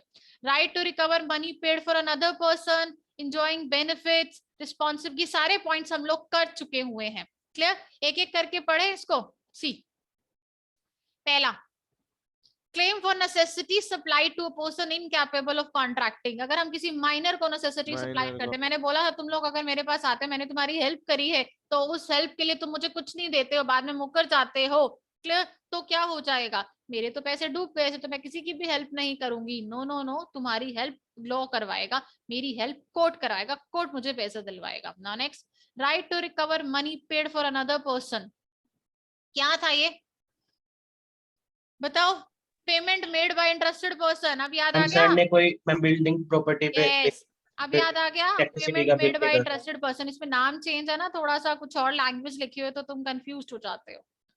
Payment made by interested person. Payment made by interested person मतलब अगर मैं किसी की प्रॉपर्टी जैसे को वाटर रेंट में टैक्स बिल लेती भरा हूँ, था मैम. यस, टैक्स अगर वो पे नहीं करता है, ठीक है, मैंने अगर अपने लैंडलॉर्ड के बिहाफ पर अपने घर का टैक्स पे कर दिया है, बाद में मैं लैंडलॉर्ड को कहती हूँ कि सर आप मेरे का फोन नहीं Reimburse उठा रहे करना थे, तो आप रीइंबर्स करो. उसने रीइंबर्स करने से मना कर दिया. अगर वो नहीं देगा तो मैं कोर्ट जाऊंगी, तो कोर्ट Sue कहेगा कर हाँ देंगे जी वो. हाँ जी क्वाजी कॉन्ट्रैक्ट है जी, आपने किसी के बेनिफिट के लिए काम किया था, अपने बेनिफिट के लिए काम किया था. ठीक है, तो quasi contract comes into the picture आ जाता है. Next, non gratuitous act. Non gratuitous act मतलब फ्री का नहीं है. मैं होटल गई, मैंने वहां पे चिप्स के पैकेट खा लिए, मैंने एग्जांपल दिया था तुम लोगों को, कोई सामान तुम लोगों को दिया गया है, फ्री में नहीं दिया गया, तुमने उसको कंज्यूम कर लिया, तो यू हैव टू पे करना पड़ेगा तुम लोगों को. ऐसा नहीं कि सर हमें लगा ऐसे ही दे रहे हो आप, तो नहीं नहीं भाई, उस बेचारे का सामान तुमने यूज किया है, वो फ्री में थोड़ी था, पूछ लेते उससे. तो फिर आपकी ऑब्लिगेशन बनती है, आपने बेनिफिट्स को एंजॉय किया है जो फ्री का नहीं था, तो यू हैव टू पे फॉर दैट. ठीक है. Next, responsibility of finder of goods. This is very important. Finder of goods के ऊपर काफी केस लॉज आते हैं. फाइंडर ऑफ गुड्स मतलब हमें कोई चीज पड़ी हुई मिली, हमें किसी का कोई सामान मिला, हमें उस अपने पास रख लेते हैं, तो हमारी रिस्पॉन्सिबिलिटी है. हमें गिरा हुआ कोई सामान मिलता है तो हमें उसकी रिस्पॉन्सिबिलिटी है कि हमें उसको, उस सामान के मालिक को ढूंढना है और उसको उसका सामान वापस करना है. क्लियर. और उसके बाद लाइबिलिटी ऑफ मनी पेड और thing delivered by mistake. By mistake income tax department के पास, मैंने एग्जांपल दिया था, by mistake income tax department के पास गलती से फालतू पैसे चले गए, जाने थे 10,000, चले गए इनकम टैक्स डिपार्टमेंट के पास 1 लाख। अब 90,000 जो इनकम टैक्स डिपार्टमेंट के पास गलती refund से करना गए हैं पड़ेगा बाय मैम। मिस्टेक, तो ये थोड़ा कि इनकम टैक्स डिपार्टमेंट मेरे 90,000 रख के बैठ जाएगा। Quasi contract comes into the picture. लाओ भाई, आप क्वाजी कॉन्ट्रैक्ट का एक रूल था, बचा लो, बोलो। One should No, enrich yes, himself in the expense no of the one other. should enrich himself at the expenses of other. कोई भी पर्सन किसी दूसरे के पैसे पर रिच नहीं बन सकता है। तो ये सारे पॉइंट्स उसी से रिलेटेड थे कि अगर आपने किसी नेसेसिटीज प्रोवाइड करी है इनकैपेबल पर्सन को, तो कॉमन सी बात है, और इनकैपेबल पर्सन अगर आपके पैसे नहीं देता है तो वो किसी दूसरे के पैसे पे अमीर नहीं बन सकता है। आपने अपने टैक्स की पेमेंट करी किसी दूसरे के बिहाफ पर, payment made by interested person, तो किसी दूसरे के पैसे पे अगर आप अमीर बनने की कोशिश करते हो तो quasi contract comes into the picture. Non gratuitous benefit, आपको कोई फ्री में चीज नहीं दी गई थी फिर भी आपने उसका बेनिफिट उठाया, इट मींस आप किसी दूसरे का पैसा खा रहे हो, तो किसी दूसरे के बेनिफिट पर आप अमीर रिच नहीं बन सकते। इस प्रिंसिपल को याद रखना, ठीक है। उसके बाद फाइंडर ऑफ गुड्स, आपको किसी का सामान मिला है तो आप कैसे किसी के पैसे के ऊपर इनरिच कर सकते हो। नेक्स्ट इज गलती से कोई पैसा आपके अकाउंट पे क्रेडिट हो गया है, चेक भी अगर, अच्छा बैंक के साथ अगर ऐसा होता है ना, मैं तुम लोगों को बता दूं, बैंक के साथ अगर मैंने बैंक में ट्रांजेक्शन करी है 1 लाख रुपए की, वो 1 लाख का पैसा तुम्हारे अकाउंट में आना था, तुम्हारे अकाउंट में ना जाकर एक जीरो फालतू लग गई, ठीक है, और किसी के गलती से किसी और के बैंक अकाउंट में क्रेडिट हो गया वो गलत ट्रांजेक्शन से, तो bank is not liable. Bank का ये रूल है, आप ट्रांजेक्शन करते हो आपको ध्यान से करनी है, आपको अकाउंट नंबर आराम से टैली करके लिखना है। अगर किसी की गलती से अकाउंट में ट्रांसफर हो गई ना, वो वापस नहीं देगा तो we are not responsible at all. Bank के केस के अंदर ये नहीं लगता। हाँ, बैंक आपके खाते से पैसे फालतू चले गए किसी के अकाउंट में, मेरे अकाउंट से तुम्हारे अकाउंट में, तुम्हारी फीस आनी थी मुझे मान लो 10,000, तुम्हारे से 10,000 की बजाय 1 लाख आ गई मेरे अकाउंट में, तो क्या मैं उस 90,000 के ऊपर इनरिच हो सकती हूँ? नो, नहीं हो सकती हूँ। मुझे वो 90,000 तुम्हें वापस करने होंगे, तुम भागे भागे कोर्ट जाओगे, कोर्ट सर मेरी हेल्प करो, मैडम जी हमसे फालतू पैसे लेके बैठ गए और वापस भी नहीं दे रही है, तो कोर्ट कहेगा quasi contract comes into the picture, कि अगर आप किसी दूसरे के पैसे पर इनरिच करते हो वो हम होने नहीं देंगे, तो हम उसको दिलवा के रहेंगे। बैंक वाला केस में क्यों नहीं होता मैम, रिपीट करना एक बार। बैंक में एक्चुअली क्या होता है कि अगर आप गलत अकाउंट डाल देते हो, मान लो आपने डालना था ए, डालना था ए की बजाय ना एक जीरो मतलब ओ डल गया, आपने गलत से अकाउंट नंबर डाल दिया, और मेरा मान लो वासु तुम्हारे अकाउंट में ट्रांजेक्शन आनी थी, चली गई वो आस्था के अकाउंट में, ठीक है, वो गलती से आस्था का अकाउंट था, तुम्हारे अकाउंट से, इसकी मैं इसको जानती नहीं हूँ, गलती से अकाउंट नंबर गलत लिखा गया, 84 की बजाय 85 लिखा गया मुझसे, या 48 लिखा गया मुझसे, तो बैंक अकाउंट नंबर बदल गया। तो अगर सामने वाले के अकाउंट में पैसे चले गए हैं ना, और वो वापस नहीं करता है, तो बैंक रिस्पॉन्सिबल नहीं है। क्या कर लोगे, गलती तुम्हारी थी, तुमने अकाउंट नंबर गलत डाला था, बैंक कहेगा हमारी क्या गलती, हम कहाँ से दिलवाएं, वो दे ही नहीं रहा। अब जबरदस्ती थोड़े किसी के पीछे पड़ जाएंगे, तो इसीलिए कहते हैं जब बैंक की ट्रांजेक्शन होती है ना, तो सब लोग कहते हैं आराम से बैठ जाओ, टिक के बैंक के अकाउंट के ट्रांजेक्शन करने, तो 4-4 बार कंफर्म होता है बैंक अकाउंट नंबर, ताकि गलत अकाउंट में पैसा गले चले गए ना, अगर तो नहीं गए वो बैंक अकाउंट ही वैलिड नहीं है, फिर तो आपके मजे हैं, बच गए आपके पैसे। बट अगर वो बैंक अकाउंट वैलिड है और पैसे ट्रांसफर हो गए, अच्छा बंदा होगा तो जरूर वापस करेगा, नहीं होगा तो बस भूल जाओ, बैंक रिस्पॉन्सिबल नहीं होता इस केस के अंदर। ऐसे तो बहुत लोग करते रहेंगे, बैंक किस किस के पैसे वापस दिलवाता रहेगा, फिर तो तुम जानबूझ के भी करोगे, तुम लीनियंट हो जाओगे बैंकिंग ट्रांजेक्शन के अंदर। इसीलिए बोलता है बैंकिंग ट्रांजेक्शन में लीनियंट ना होने का, अगर हुए तो भुगतना फिर तुम्हें, ठीक है। ये केस यहाँ नहीं है बेटा, क्वाजी का नहीं, नॉर्मल बताया था मैंने जर्नली तुम लोगों को, इन फ्यूचर तुम्हारे प्रैक्टिकल लाइफ में अगर यूज होता हो तो। चलो, तो क्वाजी कॉन्ट्रैक्ट हमें समझ में आ गया। अच्छा, क्वाजी कॉन्ट्रैक्ट के लिए मैं एक चीज बताने लगी थी तुम लोगों को, डॉक्ट्रिन ऑफ अनजस्ट इनरिचमेंट, ये मैंने तुम्हें उस दिन भी बताया था, ऐसे भी पेपर में क्वेश्चन आ सकता है, और डॉक्ट्रिन मैं ऑफ, आपको मैक्सिम भी बताई थी आपने। हाँ, अनजस्ट इनरिचमेंट। अच्छा, एक ये लिख के रखो, अनजस्ट इनरिचमेंट। एक चीज और बता रही हूँ, रेस्टिट्यूशन, रेस्टिट्यूशन ऑफ लॉ, अगर कहीं पे तुम्हें रेस्टिट्यूशन ऑफ लॉ वर्ड मिले, doctrine of unjust enrichment word मिले, क्वाजी कॉन्ट्रैक्ट मिले, इन सबका मतलब एक है, ठीक है। Restitution of law, doctrine of unjust enrichment, इन सबका मतलब एक। तो तुम्हें क्या लिख कर आना है, क्या एक्सप्लेन करना है रेस्टिट्यूशन ऑफ लॉ में, क्वाजी कॉन्ट्रैक्ट को एक्सप्लेन करना है। कंफ्यूज मत हो जाना, क्या आ गया यार पेपर के अंदर। रेस्टिट्यूशन का मीन्स होता है जो चीज पहले जिस सिचुएशन में थी उसको वापस उसी सिचुएशन में लेकर आओ। रेस्टिट्यूशन का मीन्स ये होता है कि जो चीज पहले जिस सिचुएशन में थी उसको उसी सिचुएशन में वापस लेकर आओ। मतलब अगर आपने किसी को फालतू पैसे चले गए हैं तो उसके फालतू पैसे वापस करो, आप किसी दूसरे के पैसे पर अमीर नहीं बन सकते हो। ठीक है, तो ये 3 तरीके से तुमसे पूछा जा सकता है, quasi, doctrine of unjust enrichment, और वो एक no one should enrich himself at the expenses of other, and restitution of law. Now remedies क्या होती है ब्रीच ऑफ क्वाजी कॉन्ट्रैक्ट की? When the obligation created by quasi contract that is not discharge, तो injured party क्या करेगी? Common सी बात है, डिफॉल्टेड पार्टी से कंपनसेशन ही क्लेम कर सकते हो तुम, और कुछ तो क्लेम कर नहीं सकते हो। ठीक है, फाइन। पेरिशेबल वाले कुछ में हम बेच सकते हैं। हाँ वो ठीक है। हॉलिस वर्सेस हॉलर का case, Shyamlal versus state of UP का केस, ये इंपॉर्टेंट Yes, है। ma'am. ये दोनों केसेस इंपॉर्टेंट है, Shyamlal versus state of UP and Haller versus Hollins. This is important case लो, इनके ऊपर नाम लिख लो, important. Okay, this is Yes, all ma'am. About your contract act. ठीक है, अब तुम्हारा कॉन्ट्रैक्ट एक्ट पूरी तरीके से रिवाइज हो गया है। Okay, done.